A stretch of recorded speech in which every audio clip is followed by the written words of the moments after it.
echo on both of our ends from your microphone, Cap. From my microphone? All right, Yeah. hold on. All right, hold on 1 second. Let me come back over here. I don't know why my computer picked today to move a little slow. Let me show advanced options. Um, I don't know. So right now I have noise suppression on and echo cancellation on.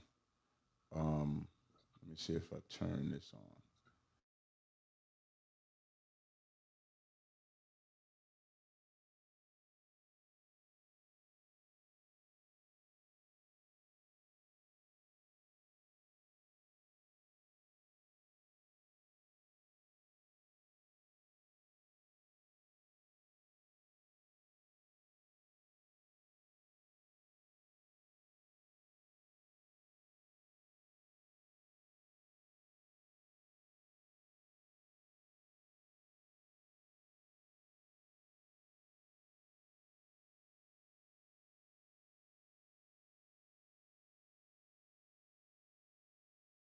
But if you can give me a one, if y'all can hear me, I'm trying to just make sure I connect to the brothers live stream. Let me click this again. Let me bring this over here this way.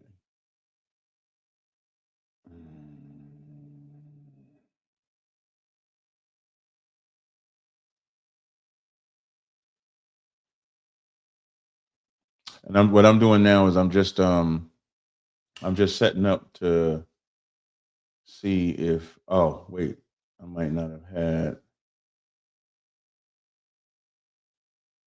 the right speakers. Maybe that'll do it. Let's see now.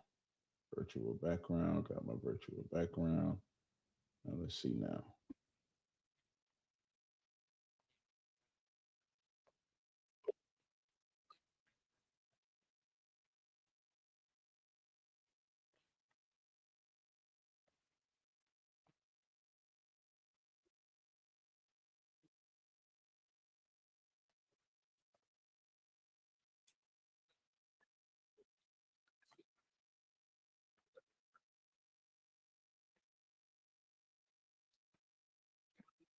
Hey, I'm good, man. Let me know if how it's sounding now.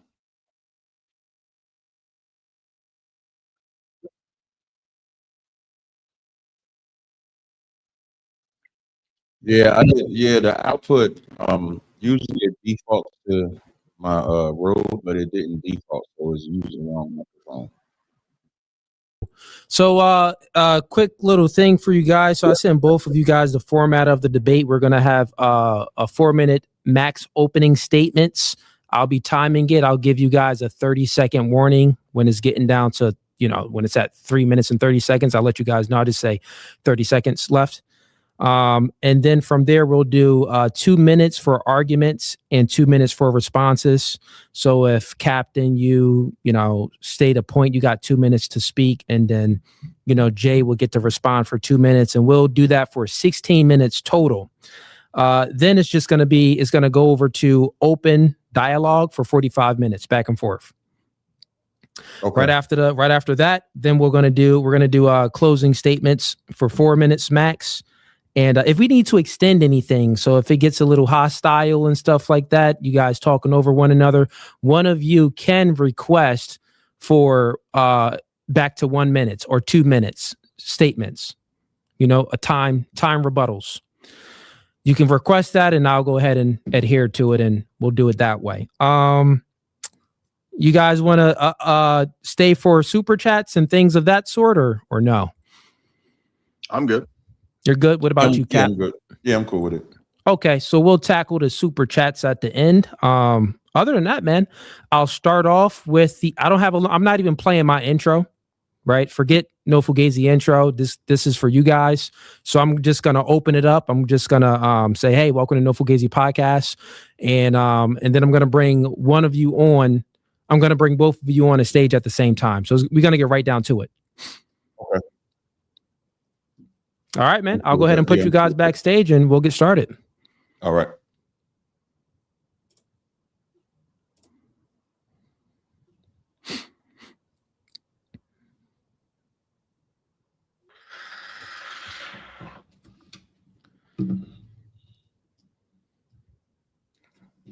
right.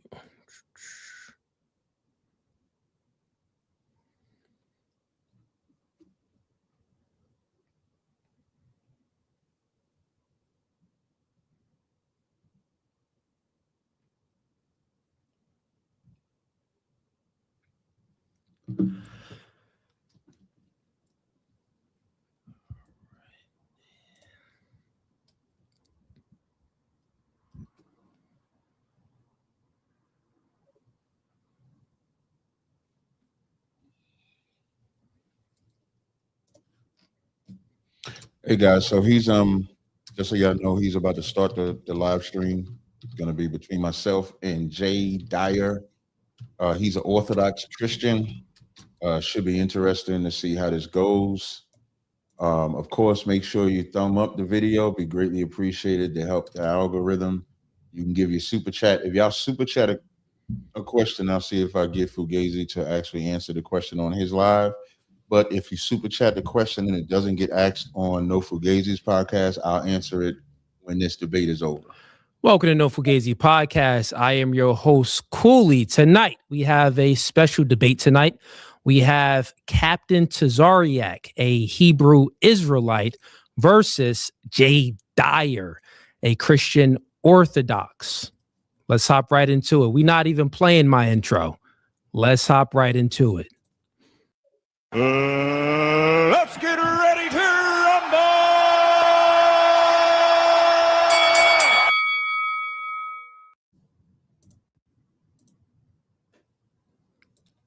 All right, fellas. Welcome to No Fugazi Podcast, both of you brothers.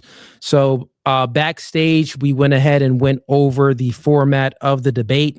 For the audience, let me go ahead and give that to you guys as well. So the format and the title of this debate is going to be, is Christian Orthodoxy true? Jay Dyer will be defending his position against Captain Tazaryach, a Hebrew Israelite. The format of the debate is going to be 4-minute opening statements with 2 minutes for arguments and responses. So that's going to be timed. We're going to do that for 16 minutes. Right after that is done, we're going to move over to open dialogue of 45 minutes back and forth, blood sport debate. And then we're going to do 4-minute closing statements. After that, we'll go ahead and I'll read the super chats and get you guys' perspective on the debate. So since I do believe Jay will be taking the affirmative position, we normally allow the people that takes the affirmative position to go first, but Captain, are you okay with that? Yeah, however you wanted to go, I'm fine. Okay, Jay, that's cool with you? It is. Remind me explicitly what the proposition was. Or was it phrased? Yes. Is Christian Orthodoxy true? Okay. Right. So if we want to say Christian Orthodoxy is true, then we would want to know if it lines up with the historic promises written in the Old Testament prophecies about a time coming when the Gentile nations would worship together with the ancient Hebrew people, the God of Israel. We have passages, for example, Isaiah 60:1-3, Isaiah 60:11-12, Isaiah 42:12, Jeremiah 3:14-18, Hosea 1:10-11, Malachi 1:10-11, Joel 3, Isaiah continues in many other passages. I'm just giving these as examples. Many of the Psalms, for example, David writes in Psalm 44, Psalm 17 or 18, depending upon which, whether using Masoretic or the Septuagint, Psalm 22, Psalm 28, Psalm 56, Psalm 68:8, Psalm 59:9-10, etc. Dozens and dozens and dozens of passages in the Old Testament predict an era that when the Messiah comes, the Gentile nations will begin to come in and convert. In fact, latter Isaiah even prophesies that Gentile kings and queens will come and present gifts and offerings to the Messiah. In Daniel 2, we have a prediction that when the Messiah comes, it will be in the empire under which this final stage of the destruction of Jerusalem, if you compare that with Daniel 9:24-27, occurs, that the Messiah will be present when the temple administration is done, and that the Messiah will set up a kingdom at his first advent that will grow and conquer all of the other kingdoms and nations. Again, that's Daniel 2. in the prophecy of the stone that's cut out without hands that destroys all of those other kingdoms. We know from the New Testament in many places, such as Matthew 1, Romans 1, those all describe the fact that Luke 1 and 2 as well, that when the Messiah came, who was Jesus Christ, he is the fulfillment of all of those Old Testament prophecies, and the idea that the Gentile nations will begin to pour into this newly founded spiritual Israel, aka what Paul calls in Galatians 16, the Israel of God, that it would set up, that he would set up a kingdom, Matthew 16 to 18, and in Matthew 18, that the apostles would have a rulership in this kingdom.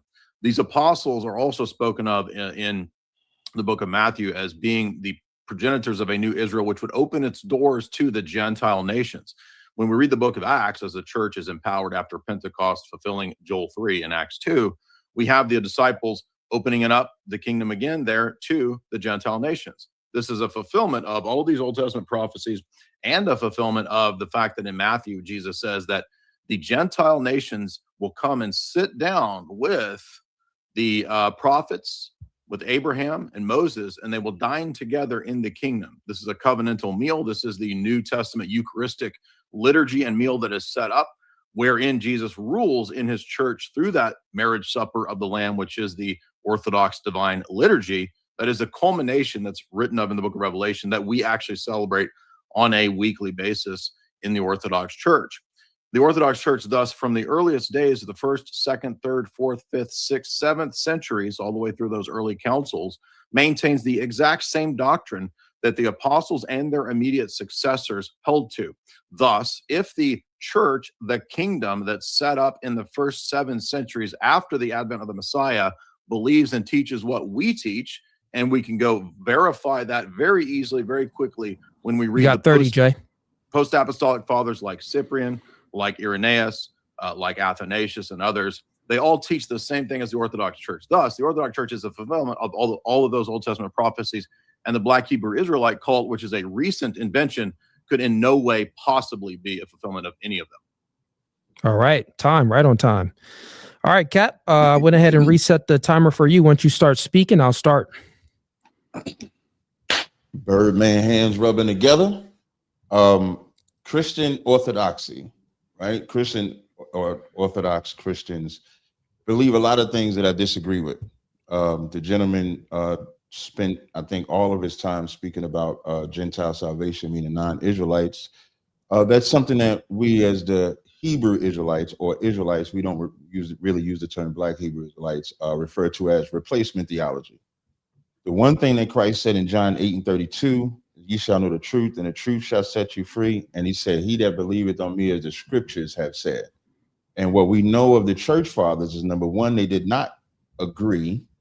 They didn't agree on the divinity of Christ. They didn't agree on circumcision. They didn't agree on the law. They didn't agree on a lot of things. So the church fathers cannot have more authority than the Bible. And nowhere in the Bible are you going to see non-Israelites are going to be saved. In the same book of Daniel, it says the saints shall take the kingdom.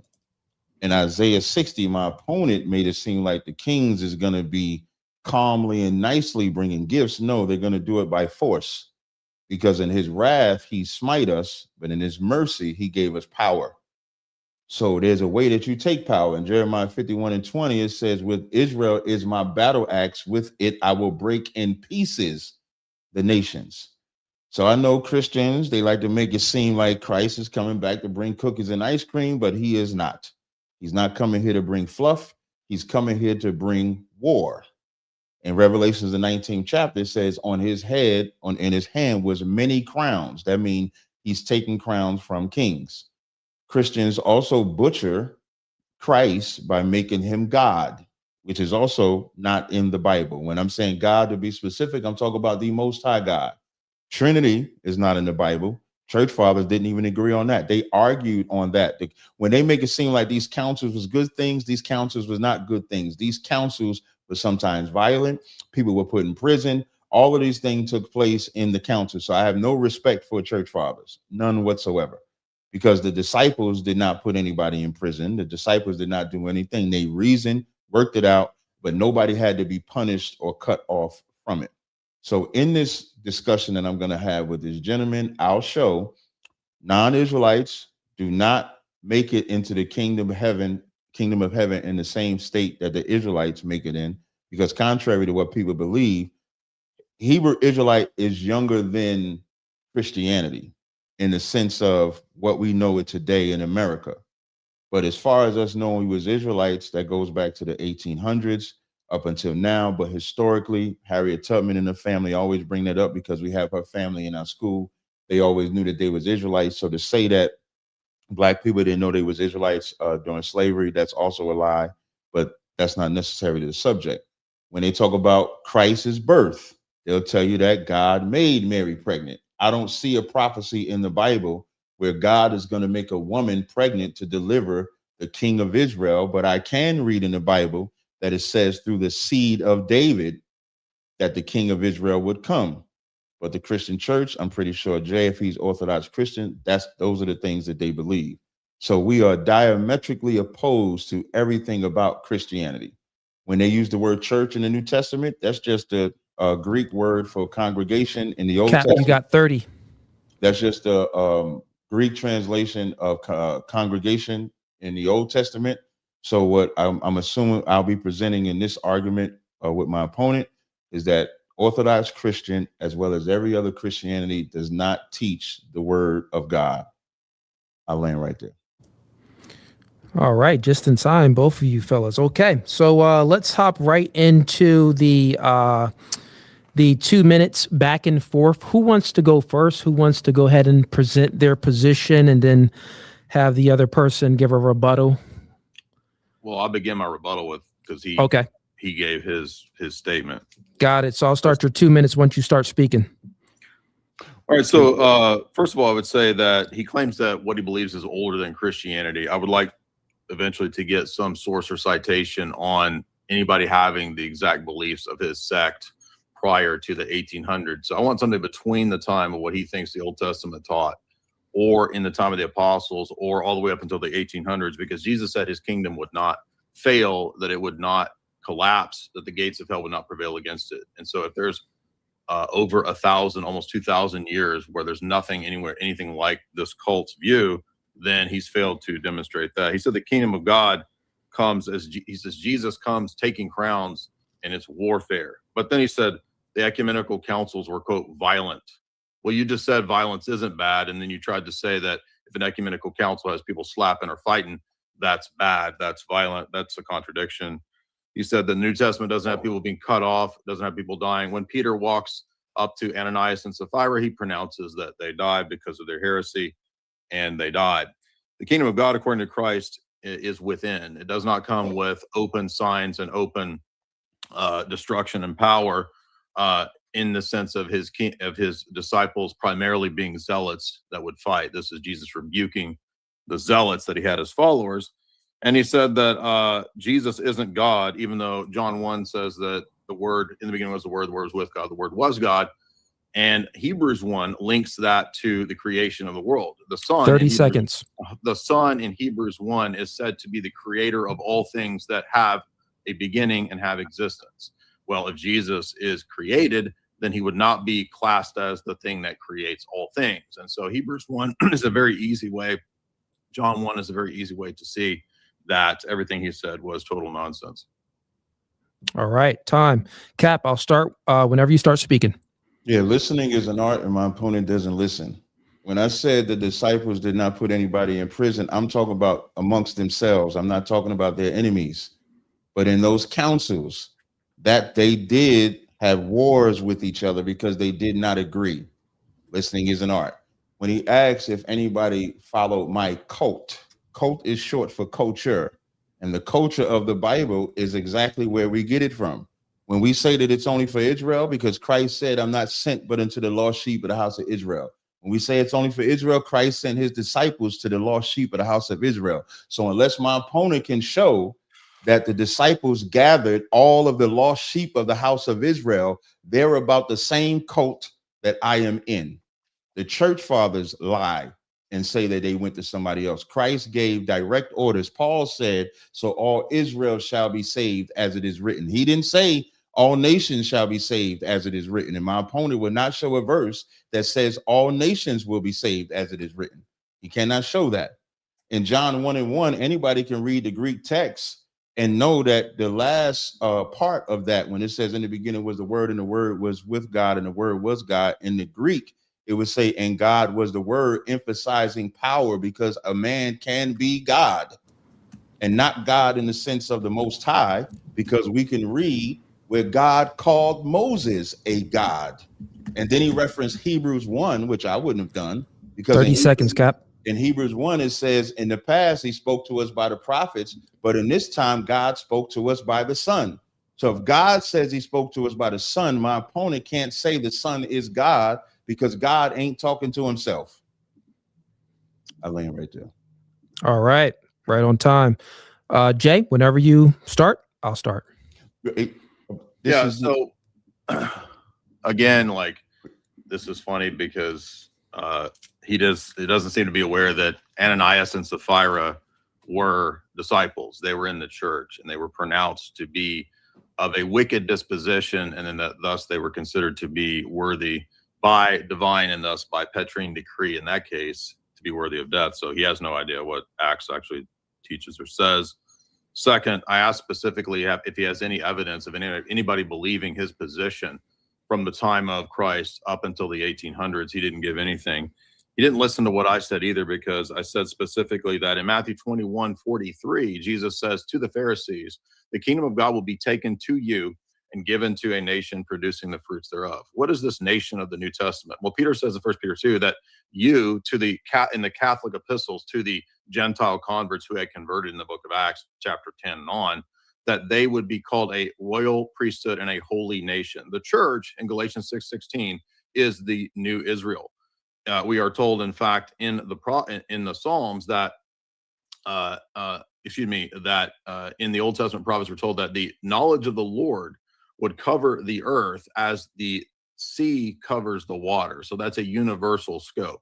In Romans 15:16, Paul quotes these same prophets to describe the church at Rome, which was Gentile and Jewish converts together, as the new Israel and the fulfillment of these Old Testament prophecies that I listed in my opening statement. So again, Romans 15:16 teaches this.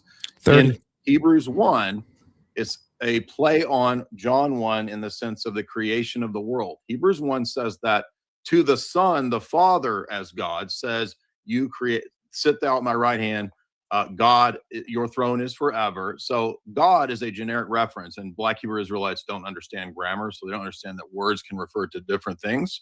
In the scriptures, the word God picks out deities, it picks out person, it picks out nature, it picks out energy, and it can even pick out humans and demons. All right, Cap, you go. He went 5 seconds over, so I'll give you a little bit of time left over too. Go ahead, Cap. No problem. I answered his questions directly. When he asked about my coat, I showed Paul was in my coat. He didn't respond. Paul said, so all Israel shall be saved. And then I challenged him to say, where does it say all nations will be saved? And he did not. James is in my coat. James' letter, James, a servant of God and of the Lord Jesus Christ, to the 12 tribes which are scattered abroad. That's my coat, because anybody reading the letter of James that are not the 12 tribes, that letter is not for you. First Peter's 1 and 2, because he brought up Peter.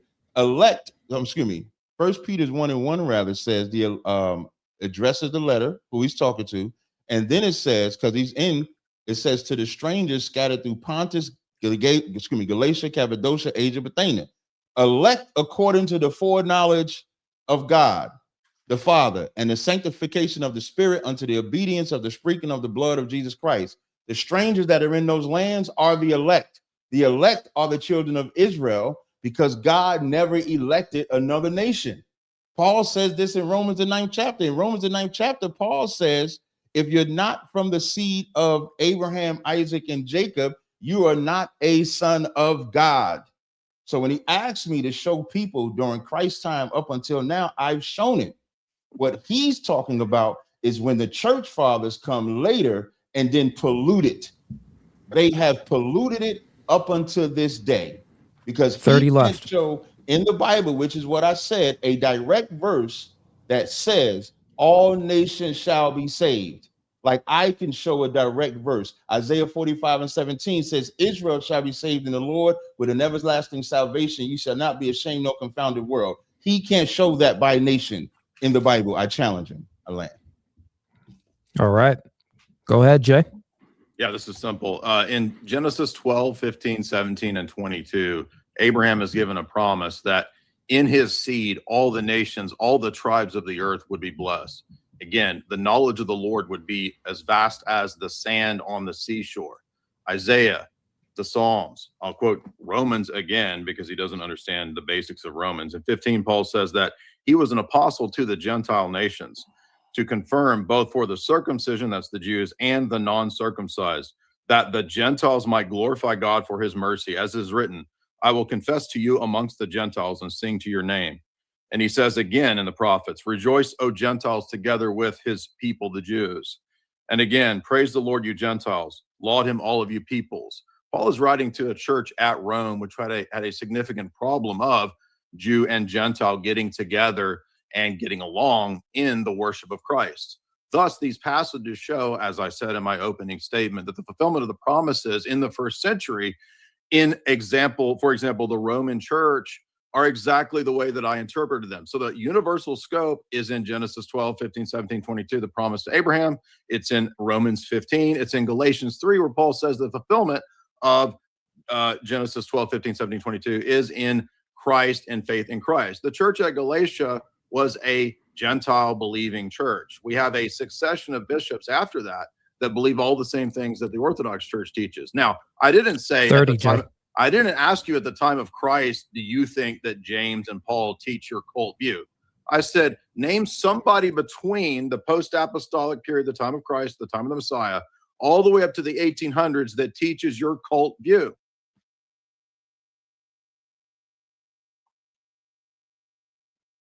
I can't hear you. Time. Cap, I'm ready when you are. No problem. Again, I want everybody to pay attention. My challenges are not being answered as I answer his challenges. So I'll further answer his challenge. The reason why we say the 1800s and when you start seeing visual representation of Black people identifying as Israelites is in Daniel's, the 12th chapter, when it says, seal up the book until the end. And then when Christ said the kingdom of will be Matthew 24, when he says, when you see the abomination of desolation stand, when Israel fell, there was a silence of it. Daniel 12:4, but thou, O Daniel, shut up the words and seal the book, even to the time of the end, and many shall run to and fro. That's the church fathers. They shall run to and fro, and knowledge shall increase their knowledge. But my questions aren't answered. Going to Genesis, the 12th chapter, is not what we're talking about, because we're not talking about a blessing. We're talking about the covenant. We're talking about salvation. And in the criteria of it, the criteria says, I will bless them that bless thee. So in order for another nation to even get blessed by us, they have to first bless us. And then it says, I will curse them that curse thee. So if that nation is cursing us, they can't get the blessing. That's why when Paul mentions it in Galatians, he's specific about the children of Israel, because he doesn't mention that the other nations have to bless us. He only uses the blessing. Example, Abraham wanted Ishmael to live. The Lord gave Ishmael a blessing, but he said, my covenant will I make with Isaac. He also didn't answer Romans, the 9th chapter. 30 seconds. He hasn't answered Romans 11 and 26, has not answered Romans, the 9th chapter, hasn't answered any of that. And at the end of Galatians, it says that you are heirs according to the promise. So nobody has received the promise except the children of Israel. So I'm going to add another question. He still has not answered my questions. Where does it say the promise went to anybody except the children of Israel? Book, chapter, verse. I land. All right. Time. Go ahead, Jay. Yeah, this is a fundamentally uneducated person. So he's not aware that when you read the Bible, you look at who the audience is of those letters. The church at Galatia is not a bunch of Hebrew Israelites. It's Gentile converts who are struggling with whether they need to undergo circumcision. And to answer his specific question about the promise, this is the covenant promise to Abraham, which Paul says explicitly, in Christ, you are all sons of God through faith in Christ. For if you are baptized into Christ, you have put him on. Thus, there is neither Jew nor Greek. Greek stands in for the nations. It doesn't matter. It's not just Greeks. It's anyone who converted to be baptized into Christ. And thus, if you are baptized, you are heirs of the promise, Galatians 4:1. So this is a fundamentally illiterate person. I did cite specifically text and verse, Romans 15, written to a church of Gentiles and Jews together believing in the Messiah, the church at Rome, specifically cites those Psalms that I had in my opening statement and those prophecies that the Gentile nations together would worship with the Messiah. In the book of Isaiah, God says, I will put my footstool, I will make Edom, I will make Egypt, I will make Syria my footstool and my house, and they will all together worship me. There will be an altar in Egypt to worship me. So this is an expansive, open 30 covenant. left. Matthew 21:43 says that the kingdom will be taken from the Jews and given to a nation producing the fruits thereof. When you read the book of Acts, the first 10 chapters are about the Jews rejecting the Messiah and that opening up to the Gentile nations. So again, he has not given a single person prior to 1800s, after the apostles. I know he thinks the apostles teach his view. There's nobody that teaches this cult view. So it's a restorationist sect, and all restorationist cults are defeated by the fact that Jesus said that his kingdom that he would set up as his first advent cannot be destroyed. Time. All right. Cap, he went 11 minutes over. This is the 11 Cap. minutes? Not 11. Not 11 seconds over. Sorry about that. 11 seconds. My bad. Cap, you have, I'll give you 11 seconds over as well. But also, this is going to close out the back end, the timed back and forth. Right after you respond, Cap, we're going to get into open dialogue. Okay, no problem. I just want to point out in this whole dialogue, he has not answered one of my questions with a book, chapter, verse. I said, show where a nation can be saved by book, chapter, verse. He has not shown it. I showed a show where a nation is a part of this covenant outside of Israel. He has not shown it. But what he does do is what the church fathers did. They make Greek, and he said, although it says Greek, that goes to everybody. So he can give a breakdown of Greek to make everybody, but he can't show a verse that says it's for everybody. Greek and Gentile is not synonymous to the original Greeks, and Gentile just means nation by definition. Israel is a Gentile by nation. Genesis 25:3, when it says two nations are in a womb, Israel is a Gentile. Genesis 48:18, it calls Ephraim a Gentile. Jacob in Genesis 35:11 is told he would be a multitude of Goyim, which is word the word Gentile means. So it's prophesied that Jacob would be, that he would become a multitude of nations, or a multitude of Gentiles, or a multitude of Goyim. So you can't use the word Gentile and make it synonymous. So if I go to Hebrews 8:8, New Testament, it says, I will make a new covenant with the house of Judah, with the house of Israel. Why doesn't it say with the house of everybody? If my opponent says it's for everybody. So if the Bible says the New Testament is only for the house of Israel, house of Judah, then he's a liar. According to the Bible says, let God be true and every man a liar. And since he spoke about Paul, I'll take my 30 last seconds. minute. Romans 9:4, who are Israelites, to whom pertain the adoption, the glory. So he can't say Paul is writing to anybody else, because Paul said only the Israelites pertain the adoption. Romans 9:8 says that is, the children of the flesh are not the children of God, but the children of the promise are counted for the seed. So if you can't show a book, chapter, verse that another nation is the children of the promise, then they are not the children of God. I dare you to do it. I dare you. I'm done. All right. That close out the 2-minute back and forth rebuttals. Let's hop right into the open dialogue for 45 minutes. Gentlemen, one mic at a time. Try to have some decorum. I'll come in if I need to, but if not, you guys aren't going to hear from me. You guys are professionals. So let's hop right into it. I think that since Cap, you had the last response, Jay, kick it off for us. Yeah, can you name anybody after the time of the apostles up to the 1800s that taught your cult view? Harriet Tubman's whole family knew that they were Israelites. When you Between the 1800s. Well, slavery started in the 1600s. If you allow me to finish, you would have heard. Thank you. So Harriet Tubman's family, when I say family, it was passed down from the time that they came over here from Africa, from the Ashanti tribe. When they came over here, they had their tradition of knowing they were Israelites up until this day. I have Captain DeBar Moth in my school that's from that family. He already knew he was an Israelite. So I know they like to believe that we didn't know that we was Israelites, but we knew that we was Israelites coming off of them ships. So your citation is from a family legend that Harriet Tubman in the 1800s supposedly had. I'm asking for anybody from the time of the Messiah, after the apostles, up to the prior to the 1800s, who taught what your cult teaches. Anybody? Well, I already showed from the time of the Messiah by using the Bible, which trumps anything that you or I would say. No, Jesus said. I just want to finish. I just want to finish the answer in the middle of answering the question. I just want to finish. In the 7th, the only person that has not laughed while the other person spoke was me. The only one that has not chuckled while the other spoke was me. And the only person that has not interrupted the other is me. And you. So I just want to, can I finish answering? Can I? This is not a cross exam. No problem. So I'm glad you. I'm glad. Okay, gentlemen, let me go ahead and create a little decorum. I'm interrogating. Cap, no, you're not interrogating anybody. When you a Fugazi, he can't say he interrogating. This is an open. Yeah, it's open back and forth, and he was just asking a clarifying.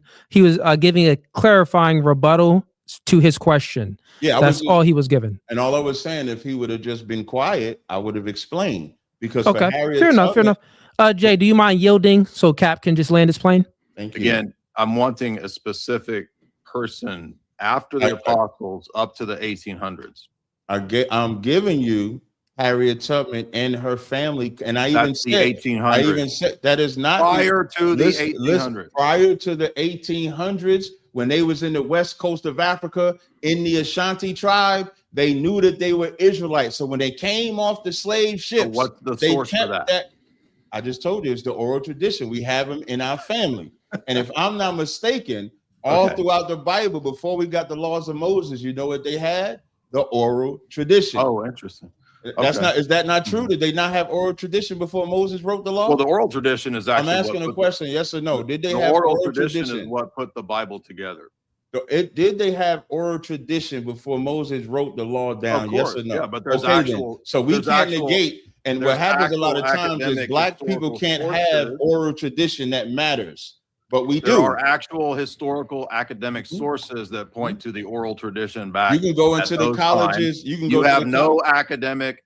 You can go into the colleges in Louisiana. If you cite an academic or scholarly source. Yeah, you can go to the college. Well, I don't need. Hey, fellas, for the audience purpose, can you just can you allow one another to land their plane? So, Jay, just finish the last statement and then Cap respond to that. And then, right. So again, we've not heard any actual. He asked me to finish this. Yeah, Cap. But let him, Cap. Let him just. Question. No, I wanted to ask you a question before he spoke. I wasn't trying to interrupt him.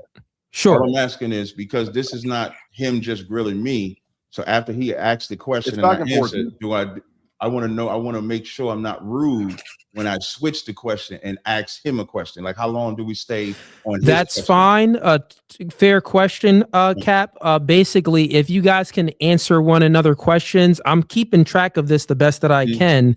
He's asking questions, a specific question, so he's just looking for an answer. This is why he keeps restating. No, Cooley, I get that part. He's not satisfied with my answer. I get that part.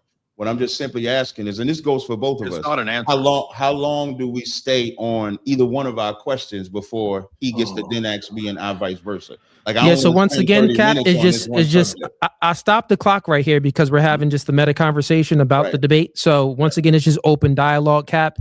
I'm letting you guys go. At any point. So you're saying I get to my own so at any point? Let's just be good faith. If he asks you a question, yep, I got you, Cap. So let's be good faith. If he asks you a question, reply back, answer his question. If you then want to ask him a question, totally fine.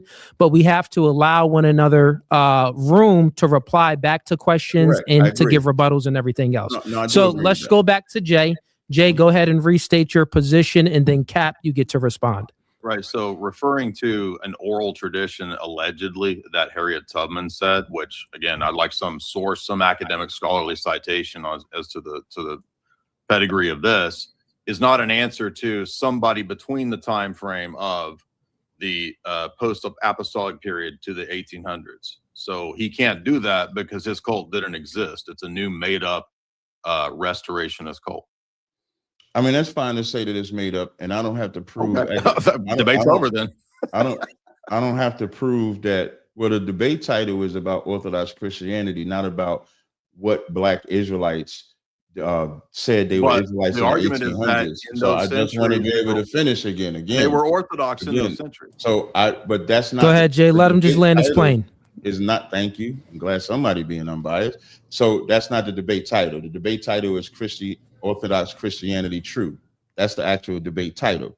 So when you actually look up, if you want to go scholar, anybody can look up Frank Cherry, William Saunders. You can look these people up, and they all carried that tradition. So now I just named 2 other people. So that's 3 different people: Harriet Tubman, Frank Cherry, William Saunders. All from the 1800s.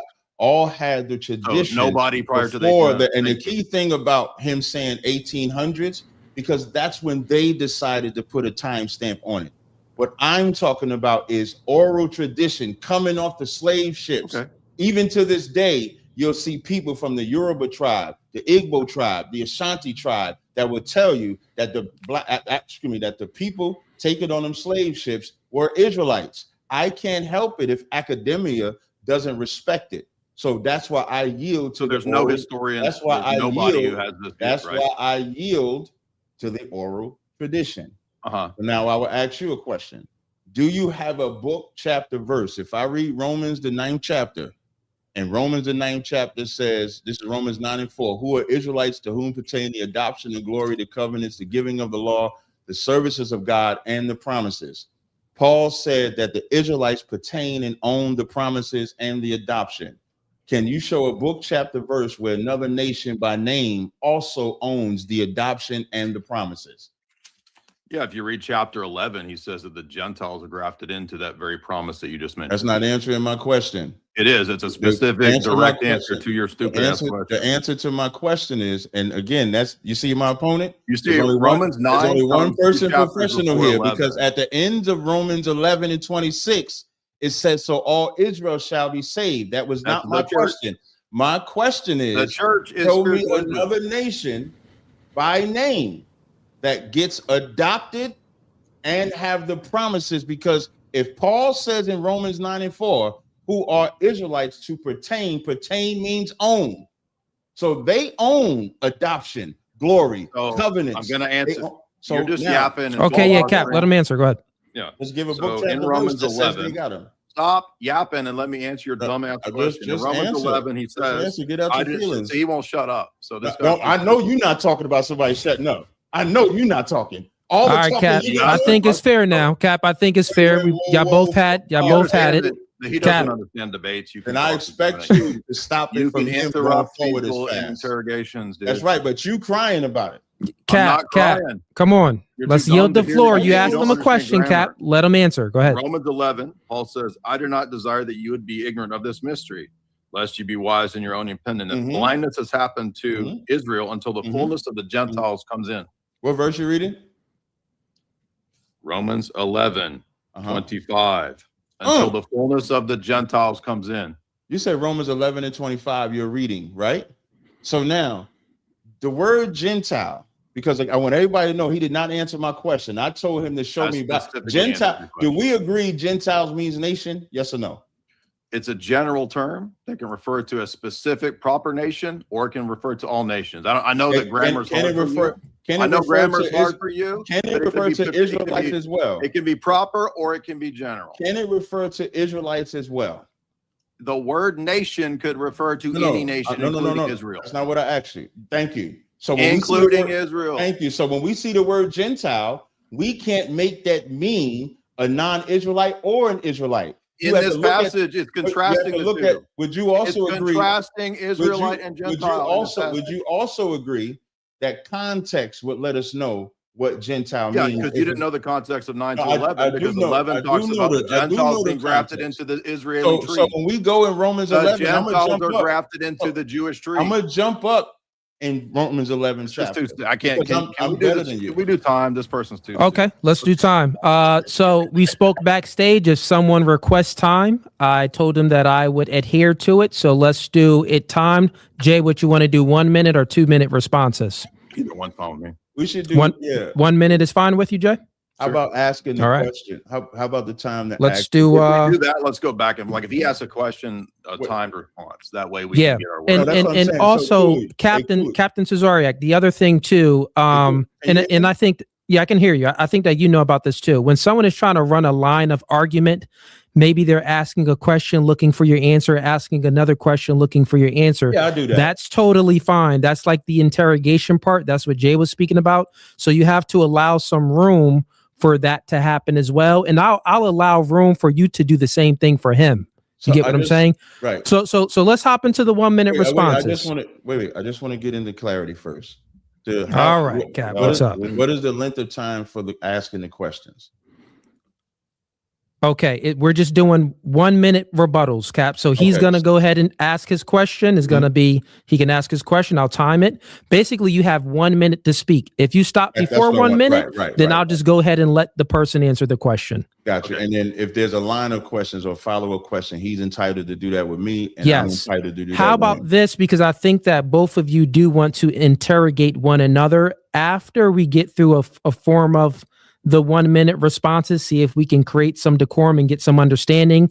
Then let's allow one another to interrogate the person.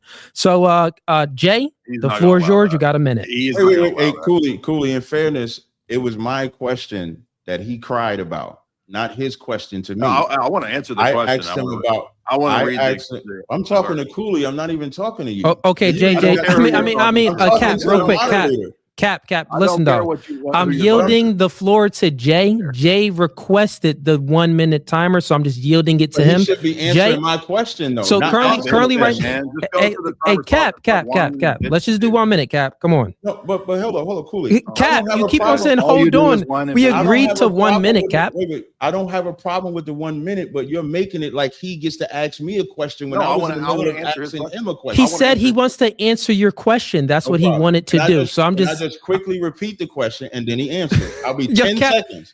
It'll be 10 go ahead, seconds. Cap. Sure, go Thank ahead, you. Cap. Go ahead. That's fair. Appreciate it. So now in Romans 9:4, it says Israel pertains the adoption, the covenant, and the promises. Can you show another nation by name that has the adoption, the covenant, and the promises? That's the question. All right, Jay, you got 1 minute. Go ahead.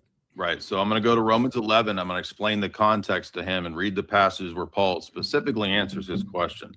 I speak to you Gentiles. He's speaking to the church at Rome. Now, this idiot thinks that the word Gentiles there means Israel because the word nation or Gentile can also refer to Israel because it just means nation. Paul is saying that he is an apostle to the Gentiles to help them get along with the Jews in the church of Rome who are now believing in the Messiah. I speak to you Gentiles since I am an apostle to the Gentiles. Imagine how stupid this would be for Paul to say that I'm an apostle to the Jews and I speak to you Jews or just Gentiles. So he doesn't understand that grammar is determined by the context. Here it's contrasted to the Jews who are the native olive branch and the native tree upon which the Gentiles are unnative and being grafted into. So his answer, the answer to Romans 9 about chapter 4 is that the adoption and the covenant and the promises are to all, whether slave, free, male, female, Jew, or Greek. All right, Notice that's when I time. said Greek. Thank you. So He said Greek doesn't count. Give him let's let him land his plane. We'll give him a little time over. Go ahead, Jay. That's it. Okay, go ahead, Cap. Yeah, only because you said time is why I spoke. I'm sorry. If you would like when you gave him the extra time before, I didn't speak. I'm the only one having decorum here. Anyway, so when he did not answer the question, I asked him by name to show where other nations by name get the covenant, the promises, or the adoption. He did not show it. What he did go was to Romans 11 and bring up, I am the apostle to the Gentiles. But he stopped reading. When it says, for I speak to you Gentiles, as much as I'm apostle to the Gentiles, I magnify mine office. If by any means I may provoke to emulation them which are my flesh. His flesh is Israelites. And the Israelites in Rome were called Greek. They were Hellenized. Even when you look up the word Greek, it'll be a Hellenist, a Jew who made Greek their tongue. That's why you see Greek. That's why you see Gentile. So I got a follow-up question.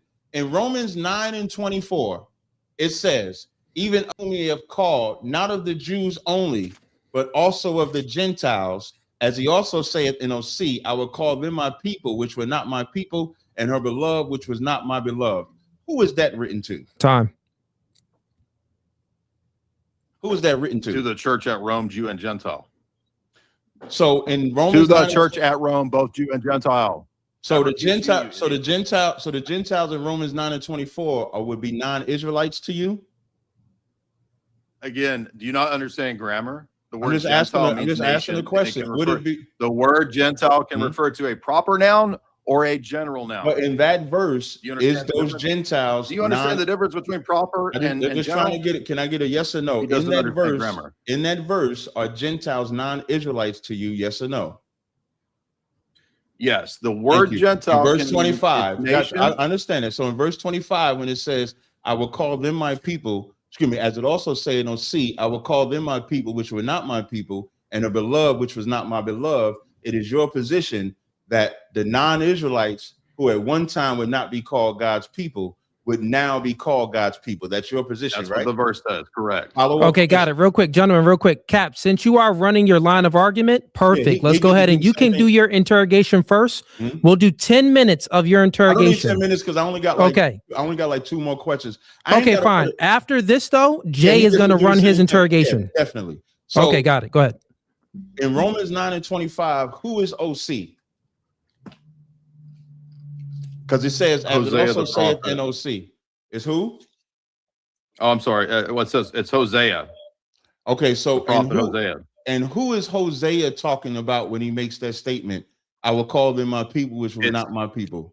I actually referenced this in my opening statement that it's a prophecy of the Gentile church coming into the worship of the King, the worship of the God of Israel. So this is the problem I have with Orthodox Christianity. They lie on the Bible because Hosea did not say this is a prophecy for non-Israelites. What Hosea actually said, who would not my people verse be? 10, and Hosea 1 and 10 says, well, first of all, when you read Hosea, the first chapter, verse 9 says, then said God, call his name Lo-Ammi, for ye are not my people, and I will not be your God. God is cutting off the children of Israel. He ain't got to cut off non-Israelites. Don't say correct. Don't say correct now, because if that means from the time that he's writing this, Israelites are not his people. That's why Paul is in Rome quoting Hosea to tell the Israelites. I know you have a hard time with this. Listen, you're one of the most ignorant white men I've ever debated out of decorum. All you do is throw ad homs, but it's not going to work tonight. So when you just yell, dude, when it says, yet the number of the children of Israel shall be as the sand of the sea, which cannot be measured nor numbered. Clearly talking about Israel. And it shall come to pass where it was said unto them, the Israelites, ye are not my people. There it shall be said unto them, ye are the sons of the living of God. It's not a sermon, the children of Judah and the children of Israel be gathered together. So you said that you're just sermonizing. You just said that in Romans it's talking about non-Israelites, but Paul is quoting Hosea that said the children of Israel are going to be called God's people once again. You don't know the Bible. Both of those things are true. I'm done, position. I know it's hard for you to understand. Both of those things are true at once. Hosea, in his immediate context, is rebuking the idolatrous Israelites of his day, and he's saying, you people are going to be rejected. God is rejecting you, because anyone who is unfaithful, even in the Old Testament, is not a true Israelite. It was always the case that the only way to be a true Israelite is to have faith in God and to faith in the coming Messiah. Jesus says Abraham has faith in him. Moses has faith in him. That's John 5 to John 9. So the Old Testament saints and prophets looked ahead to faith in the Messiah, and that's how they were saved. But to answer his stupid question, both of those things can be true at once. Just because Hosea is saying to the Israelites of his day, you are not my people, it doesn't mean that it's not a prophecy of the coming era when the Messiah would bring in all the Gentile nations. I'll give you an example of specific nations mentioned. In Psalm 60, it says, equating between 7 and 8, Gilead is mine, Manasseh is mine, Ephraim is mine, Judah is my lawgiver, Moab is my waspot, Edom is my shoe, Philistia will triumph because of me. Those are the historic enemies of God. And the New Testament is citing these passages like Psalm 60 and others to point out that the fulfillment of these predictions is the Gentile nations coming in. So you want specific nations listed, there you go. The classic enemies of God are listed as equal to and amongst his people. All right, fellas. Jay, do you want to interrogate Cap? Sure. All right. Let's hop right into it. I know you guys had some core disagreements on certain things. I think we had Gentiles, Jesus is God, virgin birth, the virgin birth, that mhm. Jesus is God, the Most High God. Right. So, Jay, I'll go ahead and let you do your thing. Before Jay, before Yes, you I go, was- No, Jay, no, Cap. I just None wanna of give him none my of the position. Cap. I just Cap, I wanna- know. Cap, real quick. Cap, you got to learn how to yield. I be trying to help people. That's all. Jay, go ahead. Floor is yours. Yeah, so you referred a lot of times to the scriptures and to the New Testament, to these passages, but in the study of the text, the history of the text and canonical studies, in a lot of cases, we don't know who wrote these texts. For example, we don't know that Matthew, the apostle, is the author of the Gospel of Matthew. And so one of the things that is central to knowing the authenticity of these texts is, in fact, their pedigree and their use amongst the church fathers. Now, you said a bunch of things early on that the church fathers all disagree. They don't all believe in the deity of Christ. They disagree on circumcision. There are no church fathers that disagree on the deity of Christ or the topic of circumcision, because it was solved in the book of Acts in chapter 15 at the Jerusalem Council. So number one, I want to know, can you cite me some of the church fathers who disagree, this assertion that you made? And then how do you know that the New Testament canon that you have is the right canon of scripture?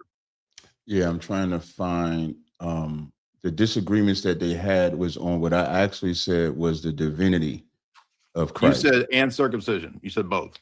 I did say circumcision too, but you asked about the differences of Jesus being God. That was your actual question. You did mention I circumcision. asked you about both but of you them ended just now. okay. So whichever order I choose to go, I can go.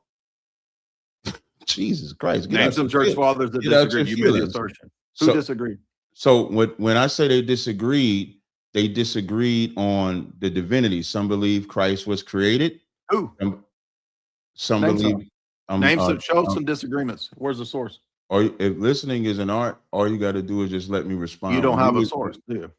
Yeah, I do. I do have. You just said it. You just asserted it. So, for example, in the 4th century, nature of Christ, Arius and Athanasius of Alexander, is he created? The debate was: is he created, Arius, or eternal God, Athanasius? Okay, but you said the church you father. Just said you just you said these are all church fathers. Irenaeus. No, Arius is not a Irenaeus. Irenaeus. No, he's not.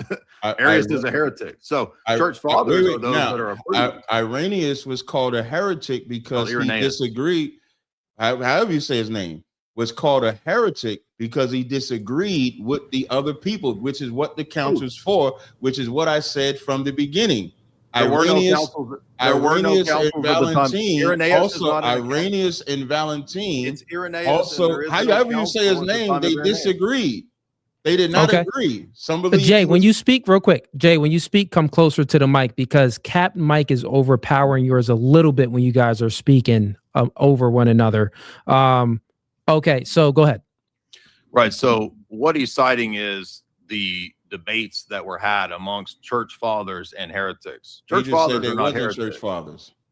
You said church fathers, and that's not who you said. Heretics, the arguments they heretics had are not church fathers. They became heretics because they disagreed with the other side. If they agreed with the side, they were not heretics. If that's the standard, then the disagreements amongst Black Hebrew Israelite cults means that your sect is disqualified. If that's your standard, you idiot.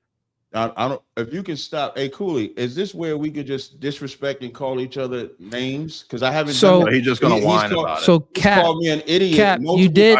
Cap, you did call him a white something. No, I did not. You guys have been.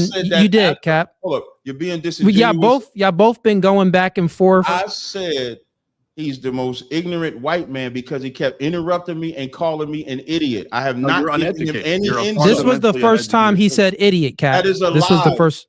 Cooley, yeah, this is the first time I've heard it. When you go back and watch this, you're gonna. I wouldn't say it if it was the first time, but he keeps saying it. And I'm trying to avoid. I'm trying to avoid you calling him names and him calling me names. All right, Cap. I got you, Cap.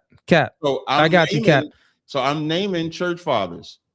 You're calling them heretics. Which I'm not even mad at you calling them heretics. You're supposed to call them a heretic. You don't even understand that it's a double standard. But before they were called a heretic, they were in agreement. So then you said, when you said, again, that applies. No, they weren't. How do you demonstrate that? How do you demonstrate that?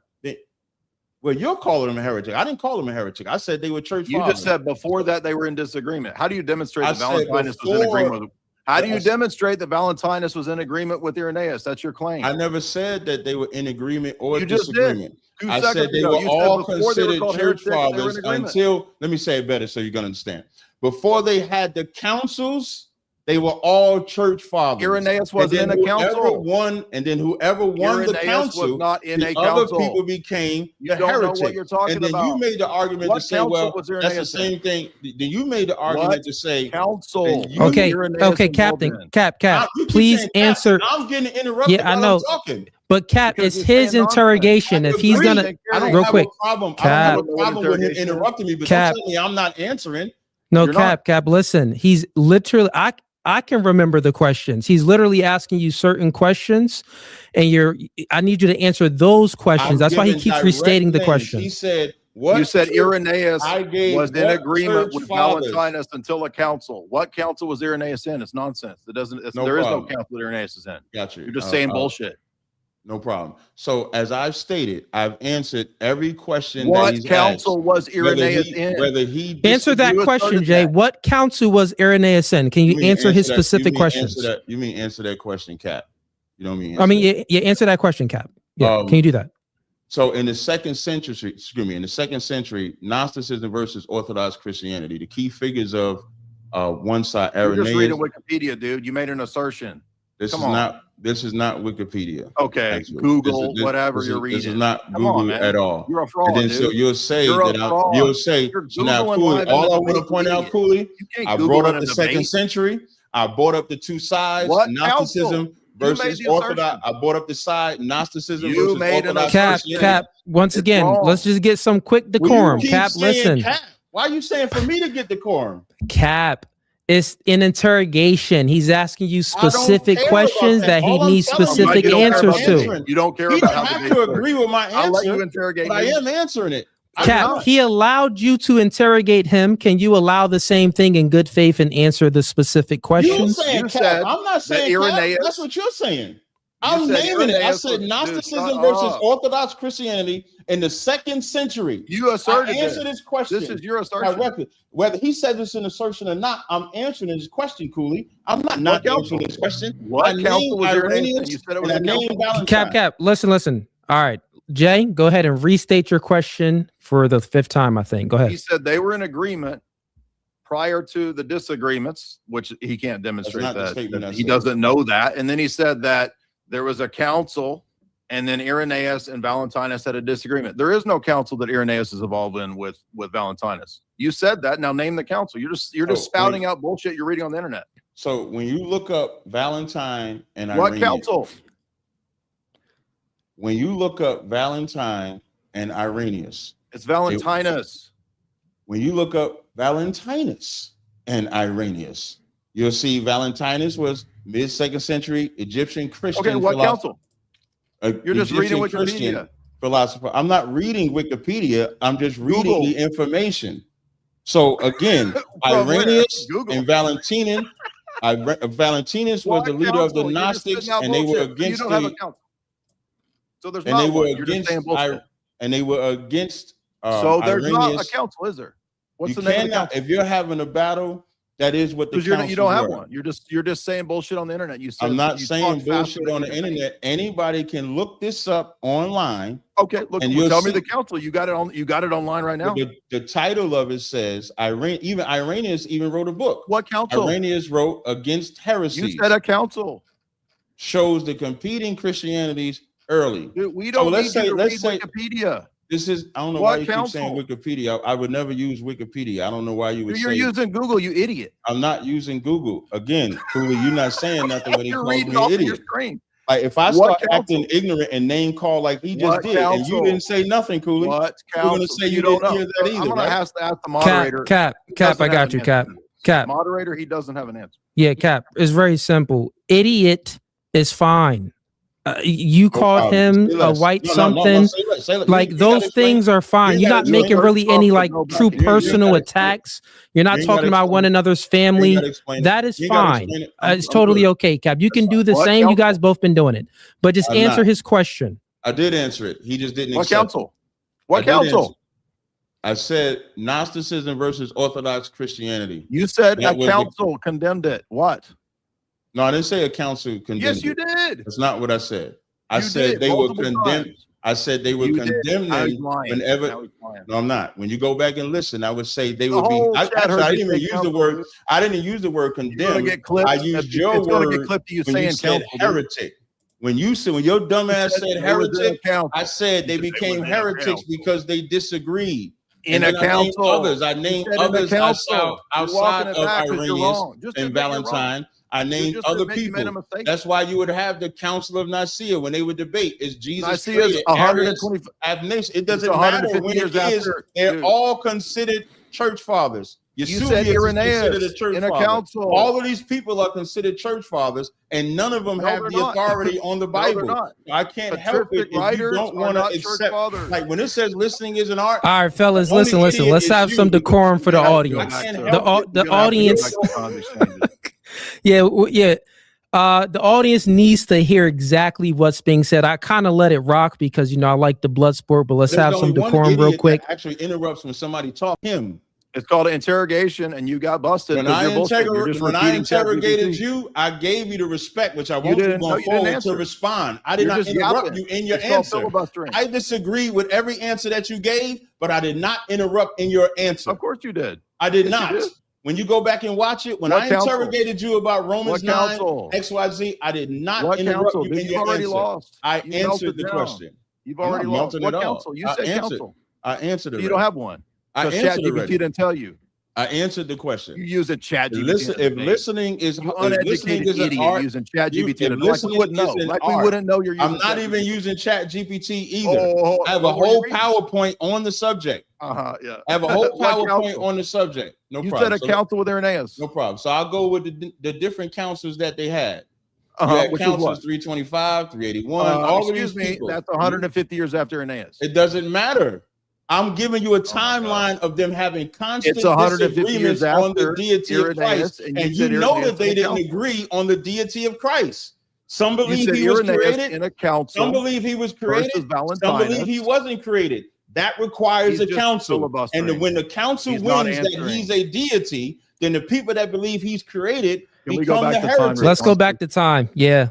Let's go back to time for decorum for the the audience. only We got one a that lot needs of people time is watching, me then. thousands If the of time is- people. Dude, you got caught in a lie. If the You time lied. is for the person to sorry that you respond to said the bullshit. question, then the It's not my time fault. is for me, not It's him. not my fault that you said You the made wrong when he thing. brought up time before, that was for him to respond Now to he's me. melting down. Over Yeah, what- Cap. asking So the look, Cap, we agreed prior to the debate, whoever requests time, I'm going to adhere to it. He requested time.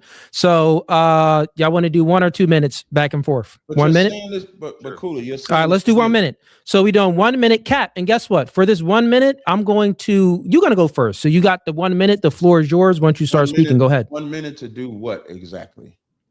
Whatever you wanted to respond to and to his questions. No. Okay. All right. So then the 1 minute goes to Jay then. Do you want to take it or do you want Jay to take it? I was trying to give it to you. Be fair. No, he can have it. Okay, Jay, the 1 minute is yours. Yeah, so again, he specifically said, and people can wind back a few minutes and you can hear that he said that Irenaeus and Valentinus came into disagreement and there was a condemnation at a council, and that's what led to the disagreement and the consideration of another person as a heretic. Irenaeus was not involved in a council with Valentinus. He referred to Nicaea, which is in 150 years after the time of Irenaeus, where Arius is disagreeing with Athanasius. In all academic Christian literature, even amongst people who disagree with Christianity, there's not an equivalence between patristic writers and church fathers. Those are different categories. So, for example, Origen, Tertullian, they were outside of the church and they ended up being patristic writers. Their writings are worthwhile. They have a lot of historical attestation, but they're not church fathers. And so he 10 seconds. specifically said the church fathers all disagreed, but you saw when we actually go into this, he has no idea what he's talking about. He's just reading from the internet. All right, Cap, So floor is my yours. response, Tertullian, for example, 155, maybe that's a closer timeline to him. Against Praxis, there was a time when the sun was not. Why is that controversy? Because people believe that Christ always was. That's why it says against Praxis. Then you have Athanasius, which comes 296, that says the sun is eternal. When it comes to the circumcision, Justin Martyr, we too should observe the fleshly circumcision if we did not know. That's 100 AD. Says Torah had a temporary purpose. Irenaeus 130, 202. Abraham was justified without circumcision, emphasizes faith over the law. So there was discrepancy of you didn't have to do circumcision or you could do circumcision. There was a question of Christ having a creation point, Christ not having a creation point. So it doesn't matter which time frame that I started. You don't have to say, yeah, shut your mouth. You don't have to talk during my time. I didn't talk during your time.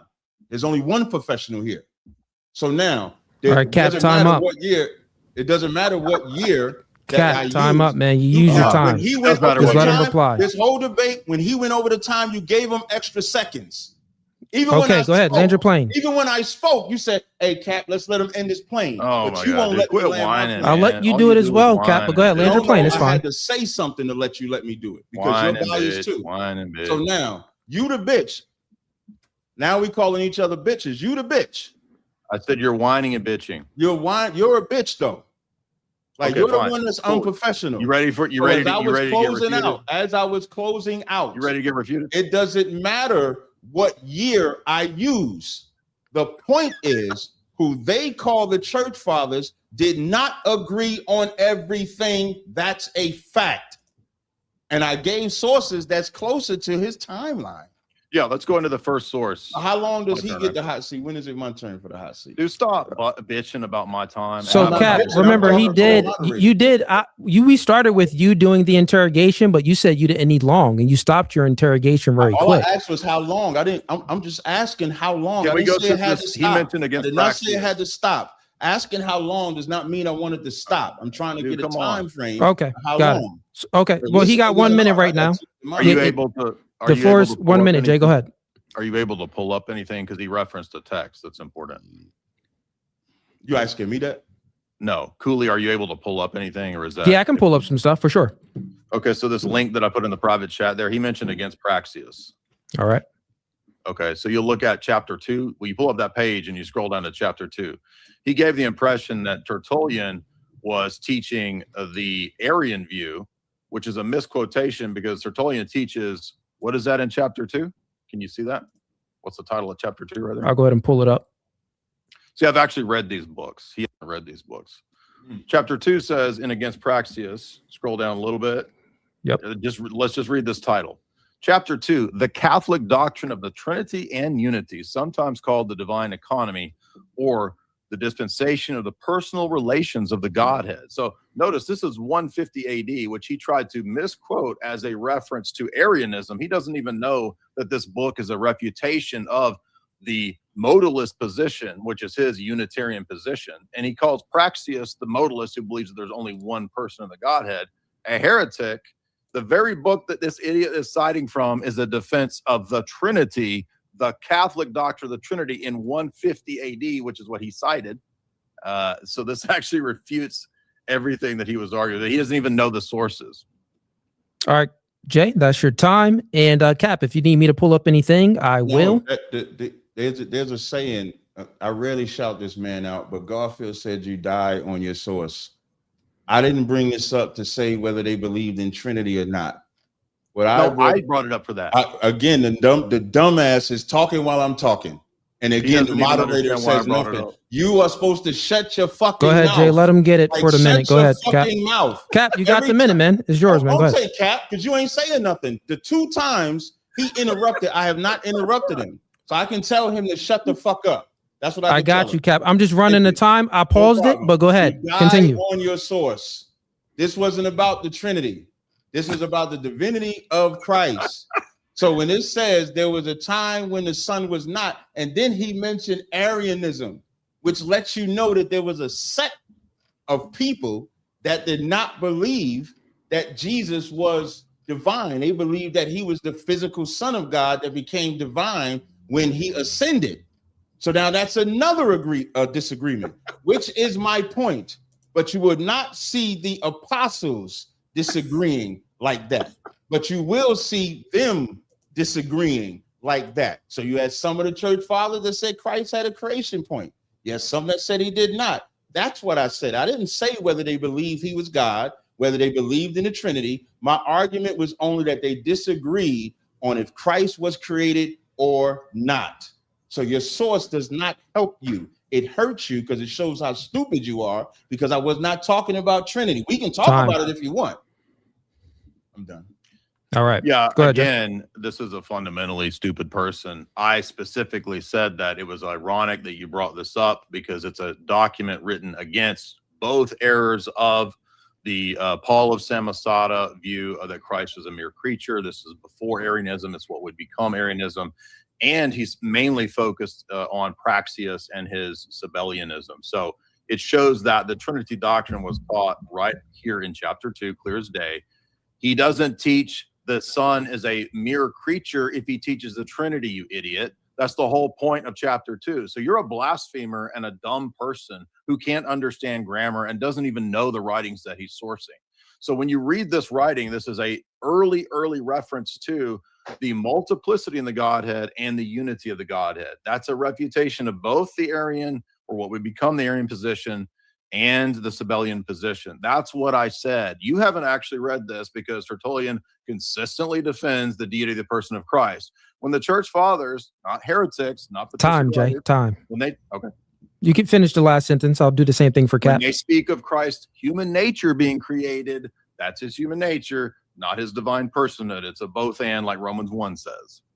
All right, Cap, floor is yours. So the more we talk, I want everybody to pay attention. Remember, my argument was that the church fathers didn't agree.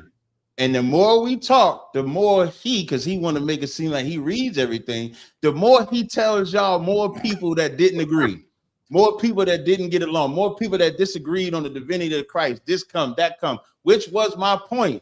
But in the Bible, Paul says he's the Son of the Most High.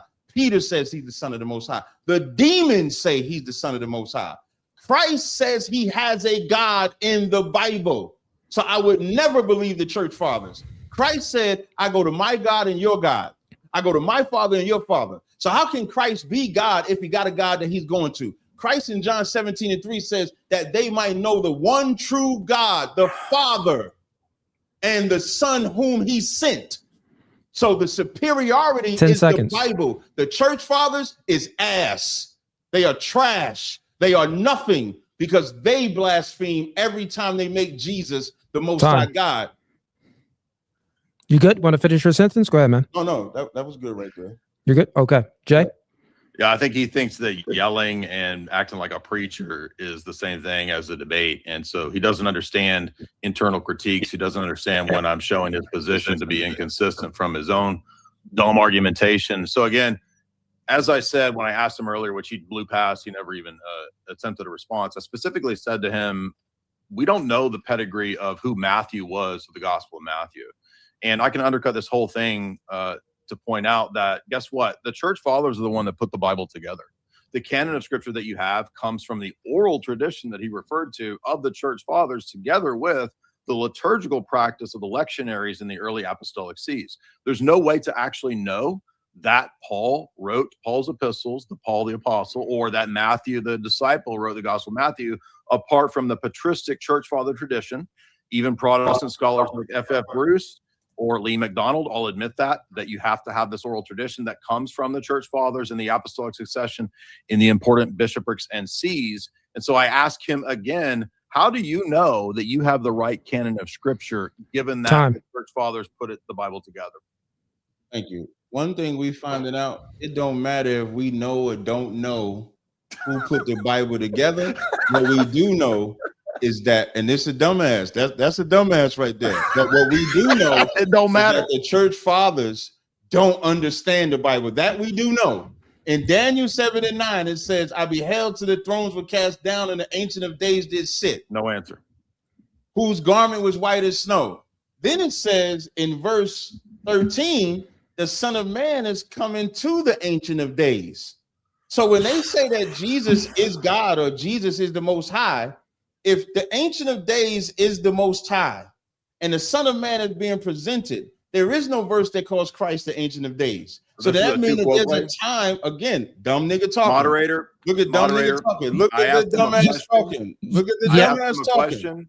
Look at that. I got you, Jay. He gave a response. He did not ask asking me questions. I'm not asking him no question. You just asked me the Trinity question, you idiot. Real quick, fellas. I got y'all. Jay, That's the dumbest nigga ever. Jay, Right I got there. you.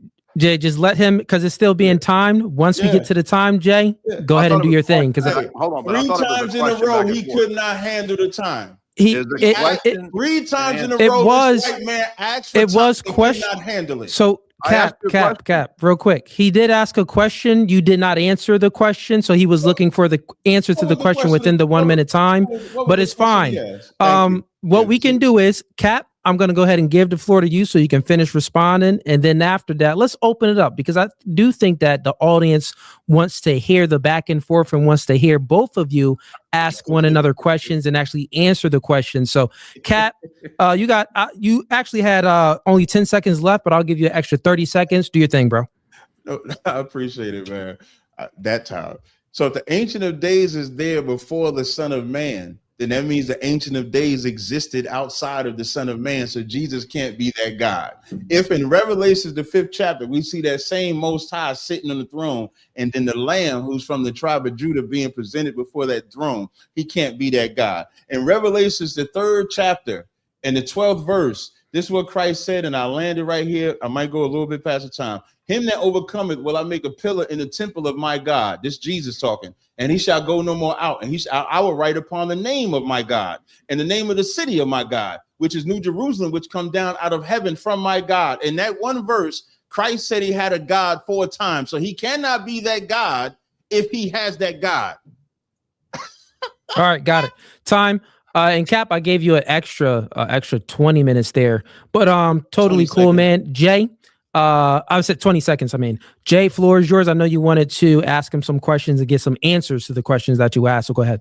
Yeah, right. Well, it would have been a good idea maybe to look into the Orthodox doctrine of the Trinity if you wanted to come to debate that, because you would know that we teach monarchical Trinitarianism, which is the teaching that the Father is the one true God, the source, fount, and arche. However, the word God, I know you have a really hard time with grammar and words. They seem to really trip you up. But the word God is a general term, just like the word nation is a general term. It can be proper or it can be non-proper. I know that's really hard for you, but in the same way, the word God can pick out the person of the Father. It can pick out the divine nature that the Son and the Spirit share, and it can pick out divine operations and energies. So that's monarchical Trinitarianism, and all of your questions don't even deal with that, because we believe that Daniel 9, Daniel 7, all of these passages teach monarchical Trinitarianism. Now, again, I asked you multiple times, how do you know that you have the right Bible, given that you said the church fathers are garbage? Can you repeat the question, please? You said the church fathers are all dumb and garbage, but the church fathers have the oral tradition that lets us know the authors of the Gospels, the authors of the epistles, and they put the Bible together centuries after the time of Christ and the apostles. And you want to know why do I call them dumb? Is that the question? No. Do you want me to ask the question for the 4th time? How do you know you have the right biblical canon? Oh, thank you. Because the church, actually, I know I have the right biblical canon because the church fathers don't know it, and I do. That's how I know. Because when I look at what the church fathers are saying, when the church fathers are saying that there's a Trinity in the Bible, but when I read the Bible, I don't see Trinity, I know that the church fathers don't know what they're saying. And I know that the Lord will put his spirit, just like he put his spirit on Judas to do his job. He put his spirit on Saul to do his job. So having people maintain the records does not mean that you understand it. In the book of Amos, the 3rd chapter, it says he revealed nothing except to his prophets. So having the Bible in our hand, you know what they created? They created a white image of Jesus, even though the image that they have of Jesus does not matter. So just because they have the records and they portray and they give us something does not mean that it matches biblically. That's why Paul said, let God be true and every man a liar. So the Orthodox Church are dumb and they're liars because nothing they teach can be substantiated in the Bible. This Jesus, this Trinity, there's not even a verse that says Trinity, not even a verse that hints at Trinity in the Bible. But that's what the church fathers believe. Okay. I have a question. Is there a verse that says what the Bible is? Yeah, the Bible is I'll use the verse Romans 15 and 4. No, what is in the Bible? Where's the verse that tells you Bible? I don't know if there's a verse that tells you Bible. Okay. What I would say, So now I would use probably Torah, because it means law or instructions. And like Paul said in Romans 15:4, whatsoever was written aforetime was written for our learning, that through patience and comfort of the scriptures, we might have hope.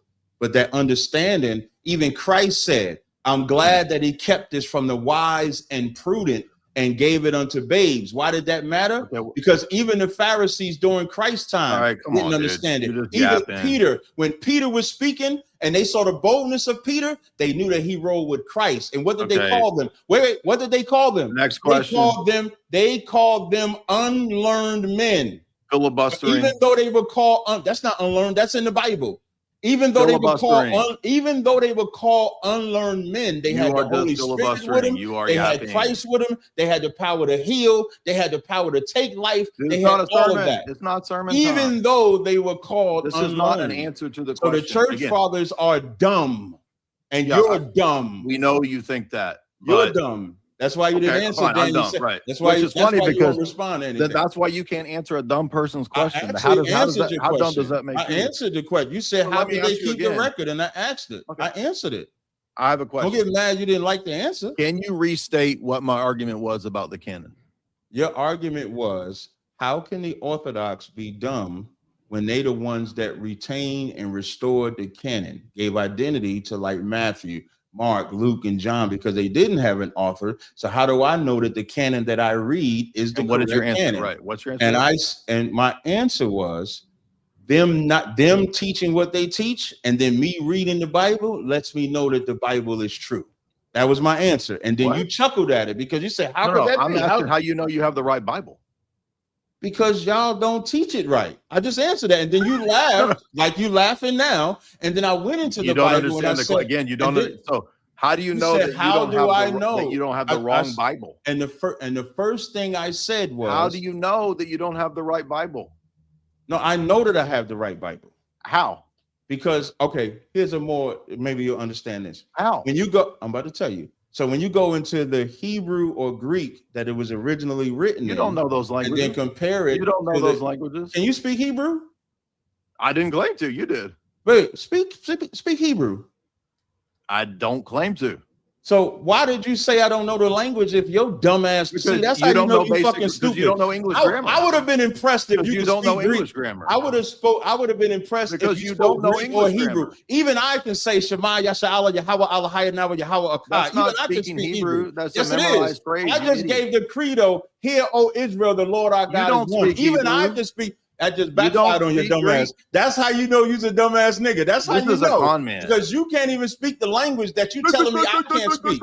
So when I say I go into the language and then you respond by saying you don't know the language, you can't even speak it. You're a con man. You asked me a question of something you can't even do yourself. Why do I have to be? I didn't claim to be. As I was answering your question, you don't speak these languages because you don't know basic English grammar. Listen, so as I was saying, when you go, are you saying that you do speak English and Greek? When you go, speak English and Greek in the original language that it was written in. Do you know those languages? The language to do you know them? I don't believe you do. The English, you can compare and say, okay, I don't believe you know those languages. This is what you go to that word. Okay, fellas, let's let one another land their plane. Wait, I just spoke Hebrew. You literally think that proves that you speak Hebrew by reciting a memorized phrase. If I can speak it, then that means that I had to go somewhere to learn it. Oh my God, dude! That I had to go somewhere to read it. This is the dumbest person I've ever talked to. I can't believe this dumbass nigga saying this shit right here, man. You are not a student. You don't know those languages. Hey, Cooley, how long before we switch, man? Because he can't speak you no English. You don't actually know those languages. He can't speak Hebrew or Greek. You know how I know? I didn't claim to. But you said I didn't claim to either. Yes, you did. No, I did not. I said when you go. No, I did not. I said when you go to the language. What I said was when you go to the language. I said when you go to the language that it was originally written in, and you compare the Hebrew to the English, that's how you compare it. You don't know the languages. You're a fraud. How you learn it, how you compare it is you would have to learn it. You don't know this. So they have Hebrew. Anybody can get, and they got Hebrew for dummies. There's ways that you can learn. There's ways that you can learn the language. But you ain't done it, dog. I did, though. But you ain't done it, dog. Hey, can you show what you learned in Hebrew and Greek? Can you show it? I didn't claim to know Hebrew. Can you show it? You did.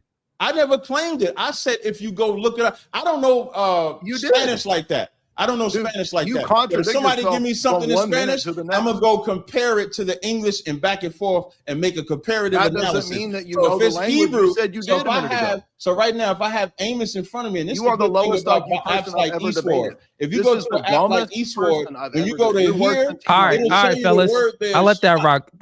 Hey, Cap, that's cool. Let's get into, because we've been doing this debate now for an hour and a half. It just hit an hour and a half mark. So I'll leave it open to you guys. What do you guys want? Do you guys want to get into another topic? We were just going over, is Christ the Most High God? Do you guys want to get into something else? Or do you want to do closing statements? Like, how much time do you guys have? Let's do closing statements and super chats. We don't want to do. Okay, y'all want to close it? That's cool. That's cool, because that's right on time. That's the coward said that. I didn't say that. I just want to know the coward is running. Dude, you done Cap, got busted lying. Cap, what do you want, Cap? You just got the cooked, virgin dude. birth. Did Christ have a father? It was Joseph, the biological father, but this nigga's running from it. Okay, that's Cap. You want We gonna that? call you Jay, Ricky. you want to spend 10 minutes on this? In his closing statement. Jay, you want to do 10 minutes on it or no? I'm the man that's shooting you. No, I don't want to do no more. Look, But okay, I mean, fair enough. I will Look at respond. bitch ass nigga. I'll Look at that respond to bitch the ass question. nigga. You are in the bitch nigga university. That's what you are, Jay. Dude, you are in the bitch nigga you don't university. even know what running ass. you The motherfucker's running. All right, fellas. Running like a bitch. Run, Fellas. Let me go ahead and I'm going to mute both of y'all. We're going to do closing statements, and I'm going to mute the person during the closing statement. You both have 4-minute closing statements. Right after the 4 minutes of closing statements, we are going to get into super chats. It's so many of them, but I'll try to go ahead and read, the higher amounts. So yeah, that's what we're going to do. And then if you guys want, I mean, I like to open it up to open panel, have people come on and maybe ask a question, but who knows? If you don't have time for that, Jay, totally fine. I know you're a busy man. You're on a generational run, touring around and stuff. And Cap, I know you got a busy life as well. So, since Jay opened first, Cap, you are going to close first and Jay is going to close last. So Cap, once I take you off mute and once you start speaking, that's when I'm going to start my timer. And I'm going to keep Jay muted. He cannot interrupt you at all during your closing. So say whatever you want. Cap, you're unmuted and your time starts once you start speaking. Man, you should have done that shit this whole debate. I don't know if y'all can hear that, but we're going to get him the fuck out of here. And when you see that scary movie with Marlon Wayans, he was like, run, bitch, run. That's Jay. Jay's the bitch of this debate. Let that be for the record. So as I knew this debate would go, I had never really heard of Jay Dyer. And somebody reminded me that actually we debated. And I wasn't aware of it. So they sent me the video. And in that video, he was trying to tell me that the word Jewish was in the Old Testament. But when you went to the word, it wasn't Jewish. It was a different word. And then I realized I was dealing with an ignorant bastard. So I knew it was going to come a time where he would be, to me, he have no decorum, he would interrupt, he would be rude, and he would be name calling. And so I knew at a point I would have to do the same thing back, but I did not want to do that. I did not want to have the type of debate where we got to do the name calling and ad homs and all that stuff. At some point, we have to be grown men to do something better. But if he wants to be a trash or a white man trash, then I'll join him in it and just show how he's in the bitch nigga university. But this is very easy. None of the church fathers fully agreed. That's why they had the councils. And then at the end of the councils, when they would finally agree and establish what they believe is their Orthodox Christianity. But when you go into the Bible, that Orthodox Christianity does not line up in the Bible. In this back and forth, he did not show any nation by name that received the adoption, the covenant, or the promises. He did not have an answer when I read Hebrews 8:8 in the New Testament, when it says, I will make a new covenant with the house of Israel, with the house of Judah. He did the normal minutia that Christians do, where they bring up the word Greek, they bring up the word Gentile, when Gentile just means Gentile in the New Testament is Goyim. Ethnos in the New Testament is Goyim in the Old Testament. And anybody can be an ethnos or a Goyim. So you have to look at the context. So clearly I established who the Gentiles was. Then on the subject of Jesus being God and Jesus being the Most High God specifically, he did not have no answer. But if we read the Bible, Jesus says he has a God.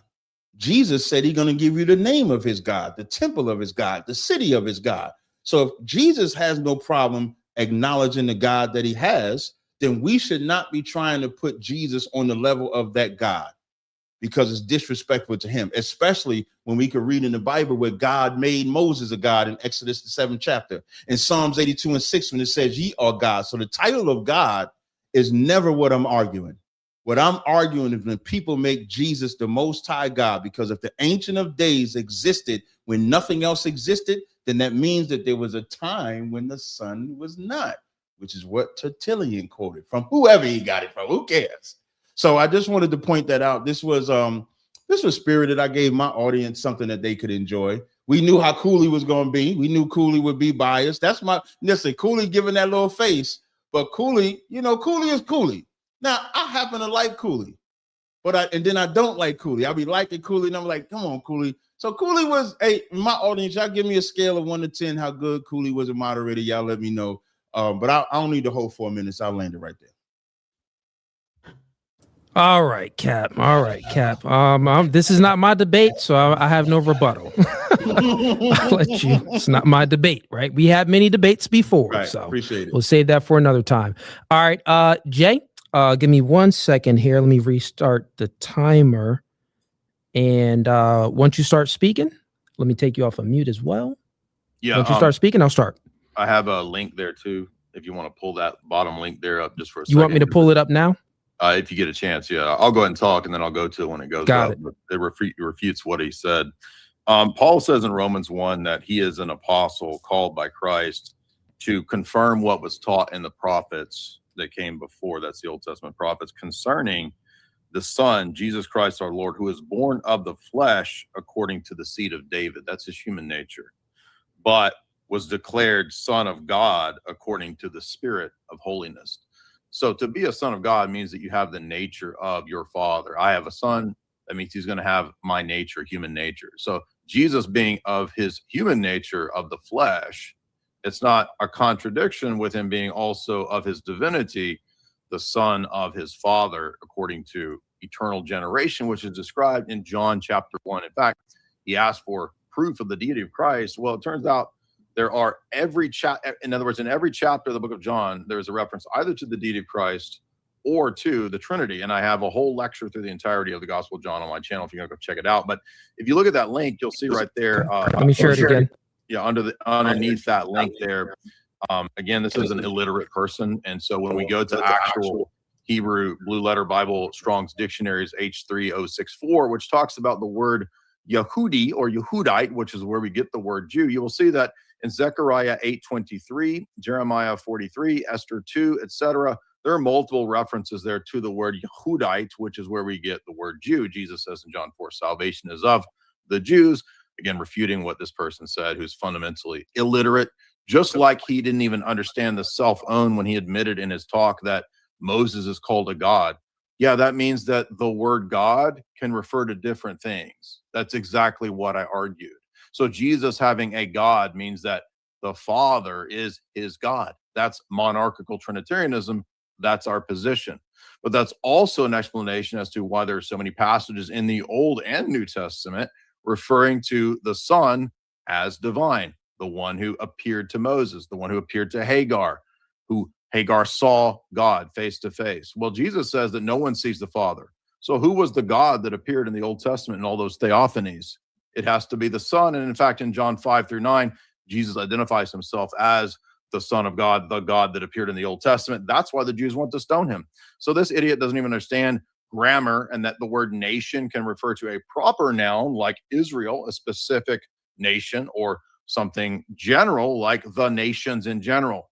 He goes back and forth between not understanding words and reference, much like the rest of his cult, who thinks that terms like the word Jewish means kind of Jew, but the black Hebrew Israelites are the real Jew. This is so fundamentally stupid that anyone would actually believe this, but that's like saying Kurdish means that you're kind of Kurd, but not really. Or if you're a kingfish, you're kind of a fish, but not really a fish. These are people who don't know grammar, and so they're not actually going to be able to exegete the scriptures, much less the church fathers, which are actually the people that put together the Bible that he uses. When I asked him that, he said, they is dumb, they garbage, they dumb. Without actually understanding that, that means that you're getting your book from garbage dumb people, you idiot. That's all I have to say. All right. Thank you both for that, gentlemen. So I ran a poll. And the chat is asking me to bring up the poll. So the poll is simply, who do you have winning the debate? We have let me go ahead and end that poll right now. And let's see what we got. Looks like it is unanimous. Jay Dyer won. We have 1,400 votes in, 92% for Jay Dyer, 8% for Capped. But, both of you are winners in my eyes. Thank both of you for coming on No Fugazi podcast. I thought I was at Bitch University. Thank both of you gentlemen for joining the show tonight and giving us all this wonderful debate. University. But let me get to some of these super chats real quick. It's too many of them, so I'm not going to be able to get to all of them. Actually, let me do it on my phone because it's probably be the best way. Get the likes up too if you're supporting this. We got a lot of other 1v1 debates on my channel, me versus other people. And I'm sure I'll be having Captain Tazaryach back in, Jay as well. I'll be hosting them on my platform to debate others. So go ahead and subscribe to the YouTube channel if you already aren't. And 1 second, let's pull up some of these super chats. All right, so I'm trying to get to the ones that's over 20. We got Rachel Wilson sending in $20. She says, this low IQ garbage is thinly veiled black supremacy, and this guy dances because he thinks he won something when his argument actually refuted his own position. But he doesn't even understand that. Mind-boggling. Okay, thank you, Rachel Wilson. This was in regards to you, Cap. Yeah, you want to respond? Yeah. When people say we're black supremacists, it shows that they don't do a lot of research on us, because in America, we're about blacks, Latinos, and Native Indians. So we're, Puerto Ricans, Mexicans, Dominicans, Guatemalans, Haitians, Jamaicans. We're more than just about what people think are just black people. So I think that white woman is extremely ignorant and unlearned when she says that. And I don't know where my position was defeated at any point biblically.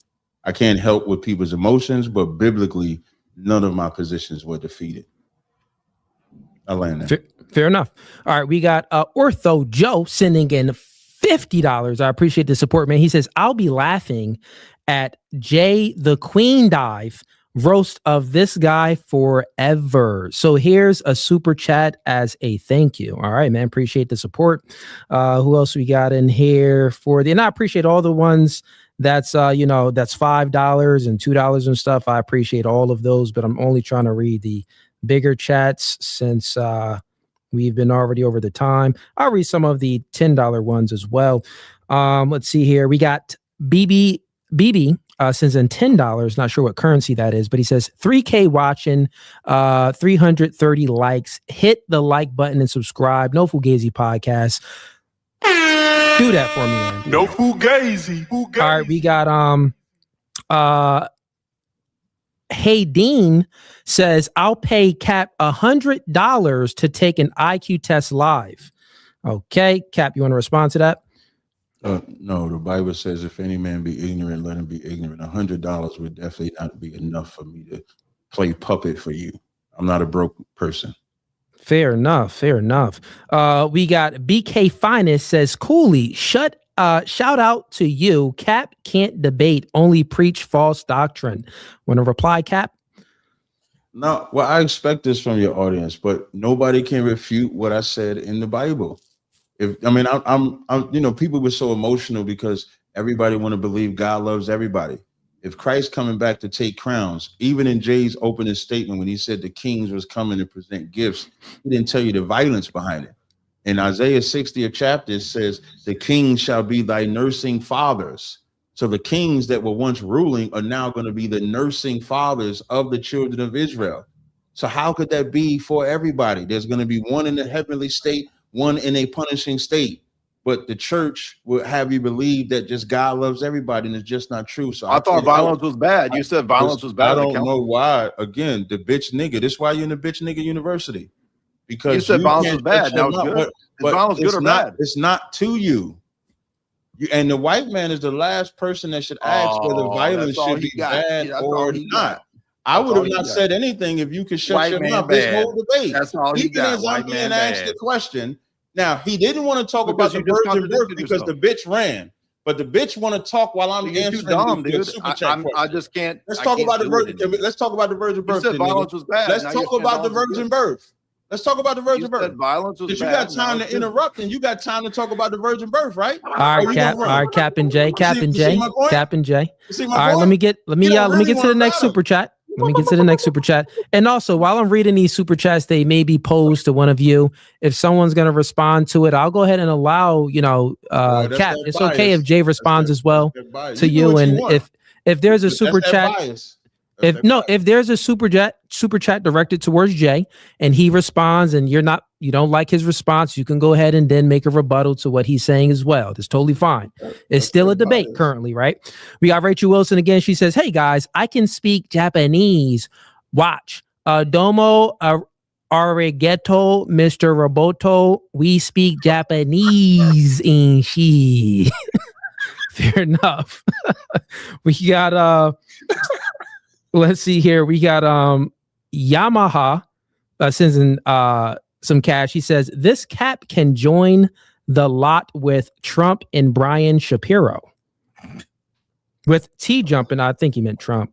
Okay, T jumping Brian Shapiro. Oh, T jump. Oh, who's T jump? One of the worst debates I ever had. Oh, okay. T jump. Okay, so it's T jump and Brian Shapiro. Okay, fair enough. Let me see what else we got in here. We got let's see here. Where we at? $10 from ML Ross says, "Jay, I'm the captain now. Dyer." Okay, all right. Let me see what else we got in here. We got T Waho. Okay. He says, "Okay, we are the sons of Adam, so we have all Adam's attributes, including a beginning. Jesus is the only begotten of God, meaning Jesus has all God's attributes, including no beginning and no end." Okay. Fair enough. All right. Let me see. Did I miss anything? We got Wick Kid. He says, "Hey, Captain, would you like some cheese with the wine in..." Okay, let me read this again. "Hey, Cap, would you like some cheese with the wine you were having while your feelings were taking over because of being called a name?" Okay. And you reply to that, Cap, he's basically saying that you were whining. Okay, fair enough. All right. Let me see what else we got in here. Trying to make sure we get to all of the bigger ones. Pause. I gave up the pause game unless it was egregious. For real? Yeah. We got Emma Legion. Man, I can't even read that name, but it says, "Q for Captain. Is Jesus," so question for Captain, "is Jesus angelic being that was created or second person of Godhead?" I would go with kind of both of them, meaning I don't know if I would say angelic because he outranks the angels, so his power is greater than that. As far as the Godhead goes, in Colossians, we're all supposed to be a part of that Godhead. So the head of every woman is the man, the head of the man is Christ, the head of Christ is God. That's the Godhead. So Christ would be our head. Christ would be, if you go by rank, the Father or the Most High is number one, Christ is number two, then you would have the order after that. So that's how you actually look at it from a biblical standpoint. Can I respond? Yep. In Hebrews 1, it says, "To the Son, the Father says, 'Your throne, O God, is forever and ever. A scepter of righteousness is the scepter of your kingdom.'" The Father is referring to the Son in this prophetic psalm as God. So fundamentally, again, we have a person who doesn't understand grammar and how words work. They don't always have one referent. They can refer to multiple things. Ironically, he even admitted this in his closing statement. Can I say something to that? When you read the next verse, first of all, Hebrews 1:8 is a quotation of Psalms, the 45th chapter. in reference in reference to David's throne, which is also the throne of God. So you can read how Solomon sat on the throne of the Lord in 1 Chronicles 29 and 23. But when you read the very next verse, it says, "Thou hast loved righteousness and hated iniquity. Therefore, God, even thy God, hath anointed thee." As I said earlier, Psalms 82 says, "Ye are gods." God made Moses a god. So the subject is not about being called Thank you for God. making my point. The subject is about, is Jesus the Most High God when he is not? He has a God. Again, Very simple. it's a both and. The Father is the Most High God, and he has the same nature as his Son, because Hebrews 1:8 is about Jesus. The argument in the chapter is that Jesus is above the angels because he created them. You cannot be a creature and not a creature if you are a divine person. You have to be the same nature as the one that you came from. So if he came from an eternal Father and he's not a creature, then he is God. You can't have half God.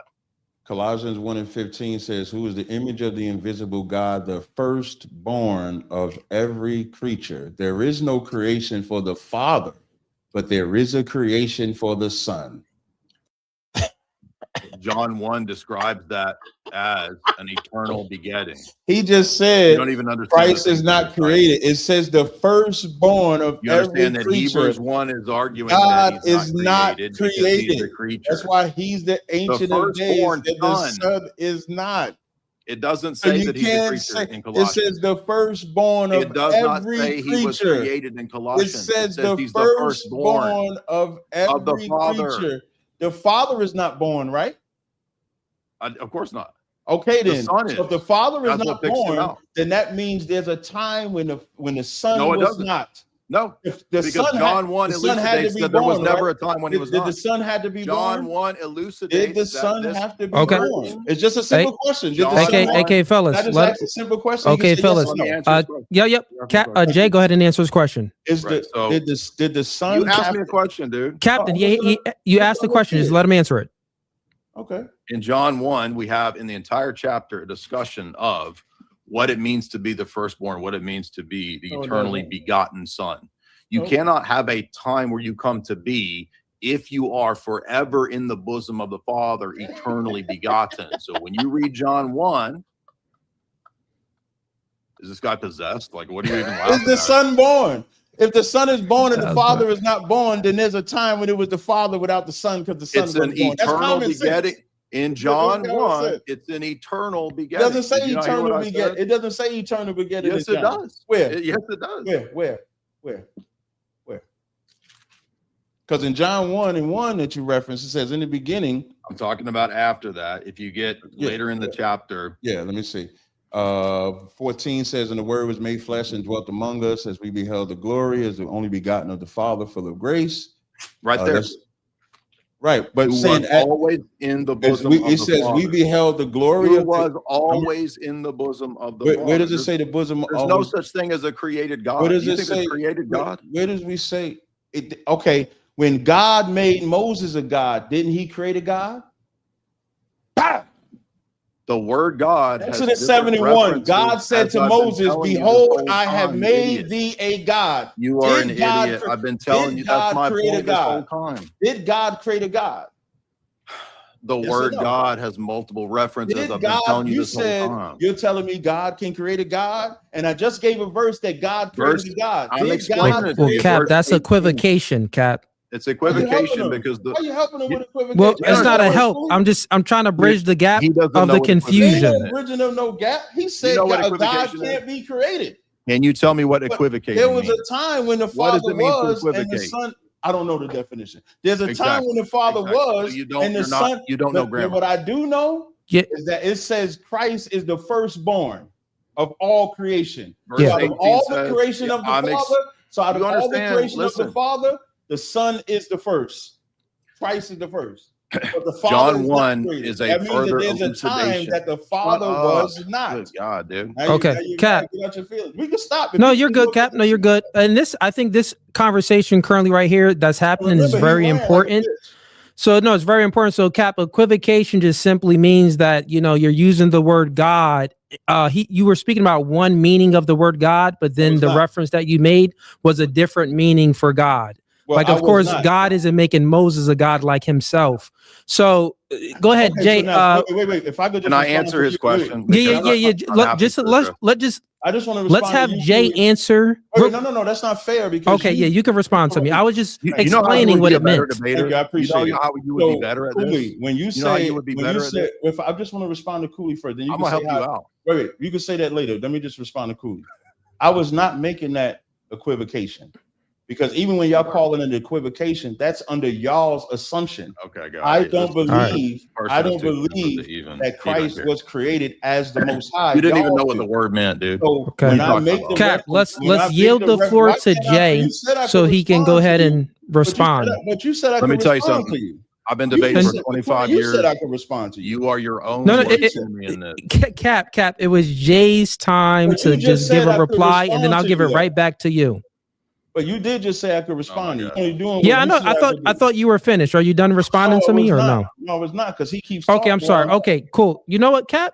Go ahead. Finish your response to me. It's totally fine. Yeah. So when he made the statement that a God cannot be created, that's why I went to Moses. Had nothing to do with making an equivocation, because I don't think there's nobody that compares to Christ, but I also don't think there's nobody that compares to the Most High God.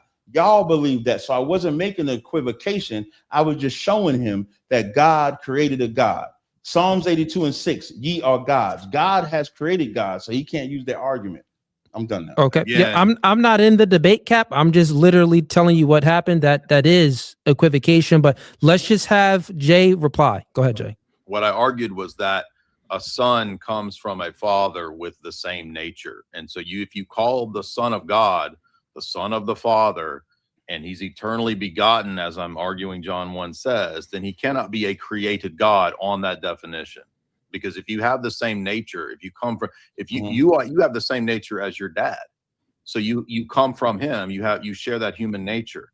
Well, Jesus, as the Son of God, if he comes from the Father, he has to have the Father's nature. That's why in John 1 it says that the true light that came into the world, it says that the fullness of grace we have from him. Even through Moses there came the law, but grace came through Christ, the only begotten Son, who is in the bosom of the Father. He has exegeted him, is the Greek word. So that means that if he's in the bosom of the Father when he's walking around on earth, then he's omnipresent. You can't have divine attributes and be a creature. The Son is divine, and that's why John 1 calls him God and Logos. The word God in John 1 is a reference to the divine nature that he shares with the Father. The word God that you're talking about in the Psalms, when it calls Moses God, proves my point I told you at the beginning, that the word God can have different reference. So Cap, go ahead. Thank you. Appreciate it. You actually died again by using the father-son analogy, because I agree with that. I have a father. I have the same. Then you admit Jesus is not created. This is what I'm saying, man. Why are you talking again? Then you admit he's not created. Why are you talking again? So I have a father. I can have the same nature as my father. But there was a time when I didn't exist and just Carl existed. You just died. I just want to finish. Now. Does Jesus have the nature of the Father? Because in the analogy that you gave, my father had me when he was like 27. Yeah. So that means for 27 years, I did not exist.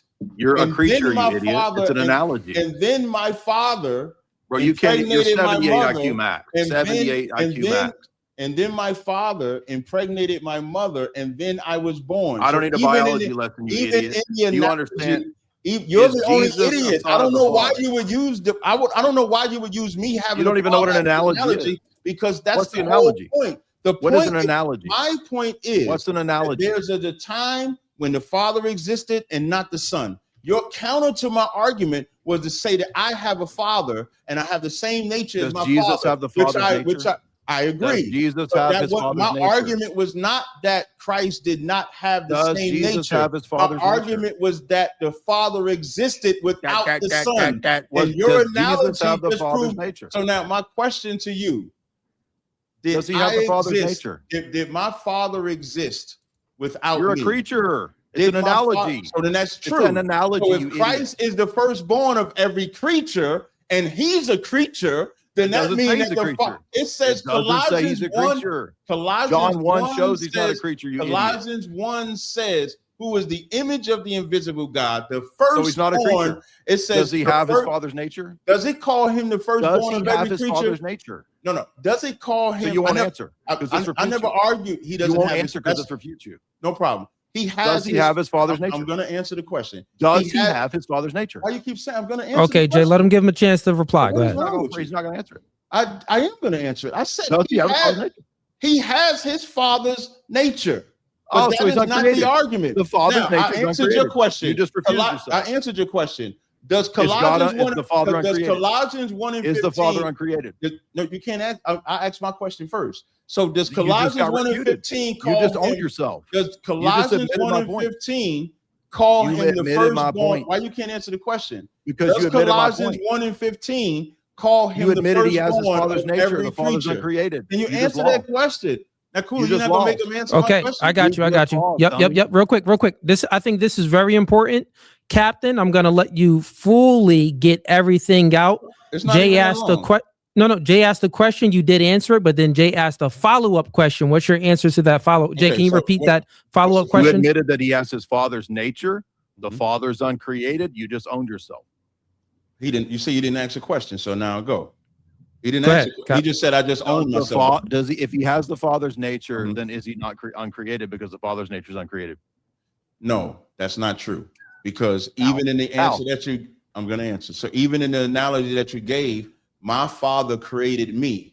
You're a created nature. You said God is uncreated. Listen, I want to you're a creature. Even now, he doesn't. I think he's asking: is the father's nature uncreated? That's the question, right, Jay? Now that's three questions. Is the father's nature uncreated? Idiot. Just answer it. Is the father's if the father himself is not created?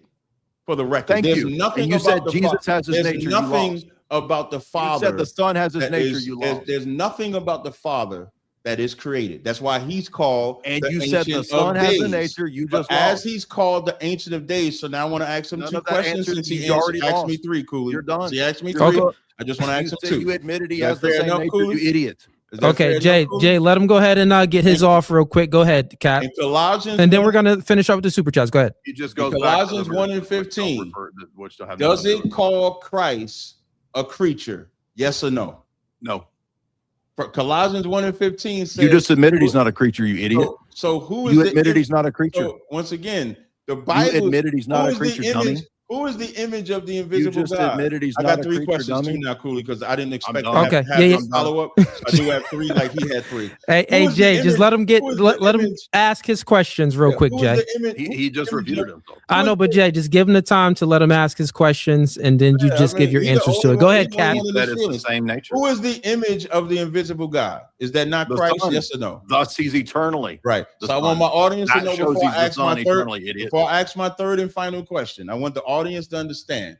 He's saying Christ is not a creature, but the verse just said, who is the image of the invisible God, which he admitted was Jesus, and he calls that image of the invisible God a creature. My last question. In Daniel's the 7th chapter, it calls the Father the Ancient of Days. The Son of Man comes before the Father. Yeah, is the Son of Man the Ancient of Days? No, the Ancient of Days is the Father. That's how you know there was a time that the Ancient of Days was just him, and the Father was not. Excuse me, and the Son was not. If the Father is the Ancient of Days, and the Son of Man is coming to the Ancient of Days, then that means the Son has to be created to be presented to the Ancient of Days. He just died. No, that's his ascension. That's a prediction. Cool. You can go to the that's the prediction of the ascension and his session to the Father when he ascended in the book of Revelation. It's the same passage in Daniel to the book of Revelation when he ascended and walked to the Father. Daniel is seeing what's happening in Revelation. It's the same passage. Okay. All right. Let me get to some of these super chats real quick. We have Johnny McVito sending in $20. Man, I appreciate the support, brother. He says, to Cap, in the Bible, blasphemy is defined as irreverent, slanderous speech or action against God, his name, or the Holy Spirit. You have a false interpretation of Scripture. Do you not worry about your soul regarding Jesus question? I don't believe that blaspheming is what he said. Blaspheming, when he said blaspheming, that's when the Pharisee said that he cast out demons by the prince of demons. And Christ said, a house divided cannot stand. And then he said, blaspheming the Holy Spirit shall not be forgiven, because when you see a miracle and you credit it to anybody except the Holy Spirit, that's blaspheming. So I have not blasphemed. Okay. No, this person is so in delusion, he has no idea what he's talking about. All right. We got Antisocial sending in $20. Man, I highly appreciate everyone donating to the channel tonight. I guess you guys are enjoying this spirited debate. He says, Lieutenant Dango got beat. Okay. Let's see what else we got here. I'm not even sure that's a reference to.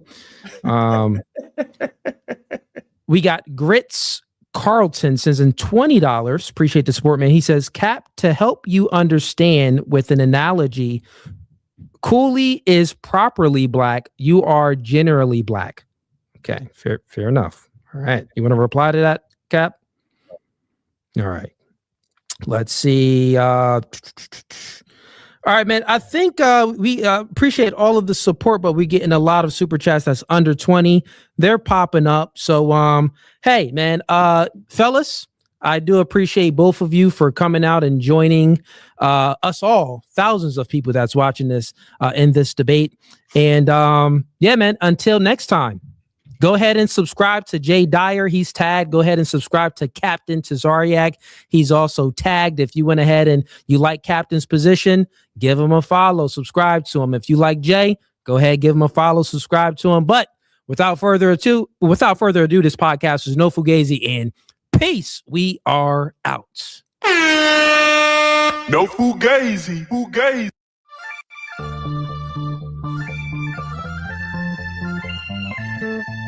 And y'all see the suit too, man. Listen, new studio, new podcast by the spirit, not by the letter. Bro, we can go verse for verse all day long.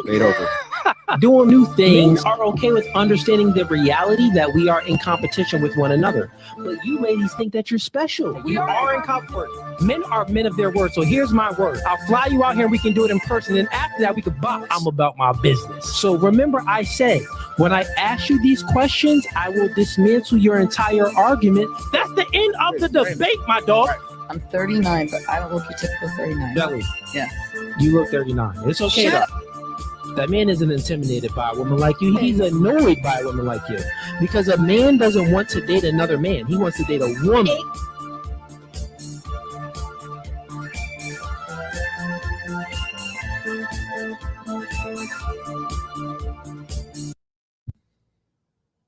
All right, we wrap. Oh, Cap, you still back here, man? I was trying to be respectful to the joint. Hey, check your no problem. Check your IG. I was saying earlier, you ain't never invite me to the joint because you in Jersey, like, I think you right outside of Jersey, right?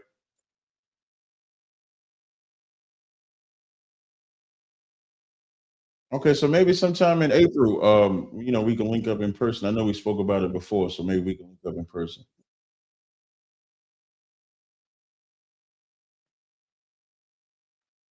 Right. Mm-hmm.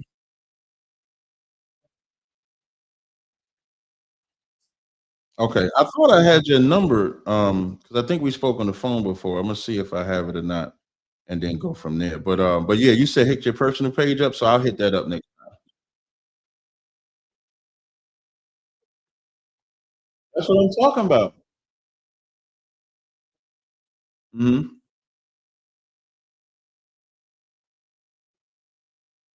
Okay. Yeah.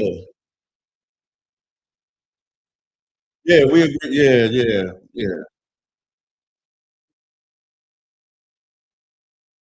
No sweat.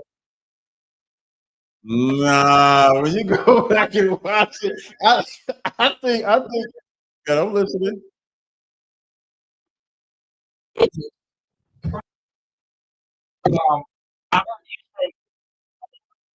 Mhm. trying to keep count of everything, doing my best because a lot was going on, and also managing the chat and everything too. But I heard that, and then when he said idiot, then I'm like, okay, I like that. That's even. I'm guessing. So that's how I No, had it. It was like even. It was like one strike for one strike. No, I get it. So if you didn't hear it, I can't tell you what you heard. Yeah, I didn't hear because I would have if he would have just said idiot and then you would have replied how you replied and was like, Cooley, come on out. I would have been like, Jay, you did start it, but from what I've heard, I heard you say like the white. You said white something. Yeah, right. No, I did, and so that was like after like the fourth idiot.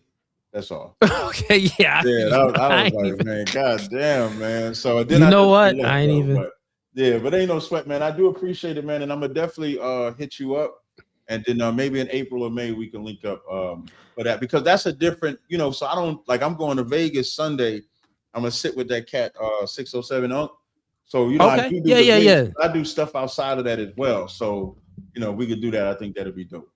Yeah, bet. And I'm also trying to do like some in-person debate. So if I could definitely set up like an in-person debate with you and maybe another, Christian, what Muslim, is it? A Christian apologetic, Yeah, definitely. Because that ain't me. I can't I'm not the scholar and stuff. Me and you spoke before. I even yelled and say, listen, bro, I don't know really. I don't know the Bible verbatimly and stuff like that. I could even find some people if you want. I could probably find some Muslims that might be good. You give me the what you're trying to do, how you want to do it. I could probably get some people to Yeah. If you have any that you want to debate, you can always just send me their name. I'll go ahead and reach out or have my assistant reach out to them so we can try to do exactly what we did today. Right. All right. No sweat, man. All right. You take care. And also, if they're local, like around like an hour and a half, we can do it in person at my studio, which would be fire. That's what I'm talking about. Doing it in person, like finding somebody local and then doing it that way. Oh, yeah, for sure. Yeah. We can definitely do that. All right. No sweat. All right, man. Have a blessed one, man.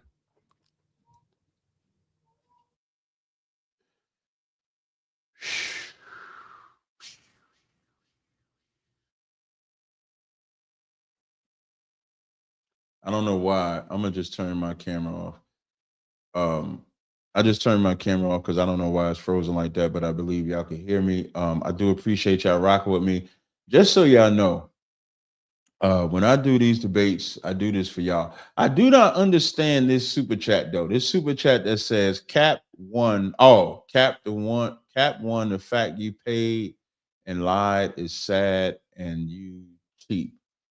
I don't know what that super chat to Glee team. I don't understand the super chat. I appreciate it, but I don't understand it. I did the other ones. This one said Cap got capped. Shout out to him for the super chat. We definitely appreciate your little funky ass $2. Jay Bird again, $4.99. Jay Bird, we was kings. Appreciate that. To JD, according to Romans 1:7. And 71, who is Paul talking to? So let me look at Romans 1:7. In Romans 1:7, it says, to all that be in Rome, beloved of God, called to be saints. So let me show you something here so you could know who he was talking to. All right. Because I'm such a good sport. So let me come over here. We're going to go here. We're going to share the screen. We're going to put it on the screen. I don't know if I can make this bigger. Let me see if I can make this bigger. But when you're looking at it, it says all that are called to be saints. So that's who it's written to. It's written to all that are called to be saints. And the only people that were called to be saints were Israelites. It says Cap Cooney is doing this on purpose to get you to rage quit. Yes, I knew that. He was trying to get me to rage quit. Question for Cap: what do you see in Malachi 1:11? And do you burn incense to God and have an altar? Hebrews 3:10. In Malachi 1:11, it says, let me see. For from the rising of the sun, even going down to the same, my name shall be great among the Gentiles, and every place incense shall be offered unto my name. So when it's talking about that, that's the every knee shall bow, every tongue shall confess. That's Isaiah the 2nd chapter. Every nation will obey, and his name will be great, but it'll be great under the rulership of the children of Israel. All right. Cap debating Lieutenant Dango from Reno 911. Before I go, All right, before I go, if y'all don't know who Lieutenant Dango is, let me show y'all who Lieutenant Dango is. And shout out to Go. You right. They only know white theology. They don't know the Bible. So I'm gonna take this picture. I'm gonna show y'all who. Oh, let me just Google it. I could just Google it. Let me slide this over here. This was his source that he pulled up. Let's do. Where's this? Let me spell the name right. Let me see. Dangle Reno 911. Y'all want to see Dangle? Wait, let me get the horrible picture of Dango. This is Dango. Y'all see this? Oh, it's gonna show the damn thing. I wasn't looking for it. Let me go to images here. This is Dango. That's him. Let me see if I can get another. This is that's Lieutenant Dango. That's who y'all say he was. That's Lieutenant Dango right there, y'all. That's who that was. In case y'all don't know, that's Lieutenant Dango. All right, man. I appreciate y'all rocking with me, man. I'm about to roll. So until next time, Yahweh Bashim Yahweh Shabbat Katham, Yahweh Shemal Thum Bashim Yahweh Shah.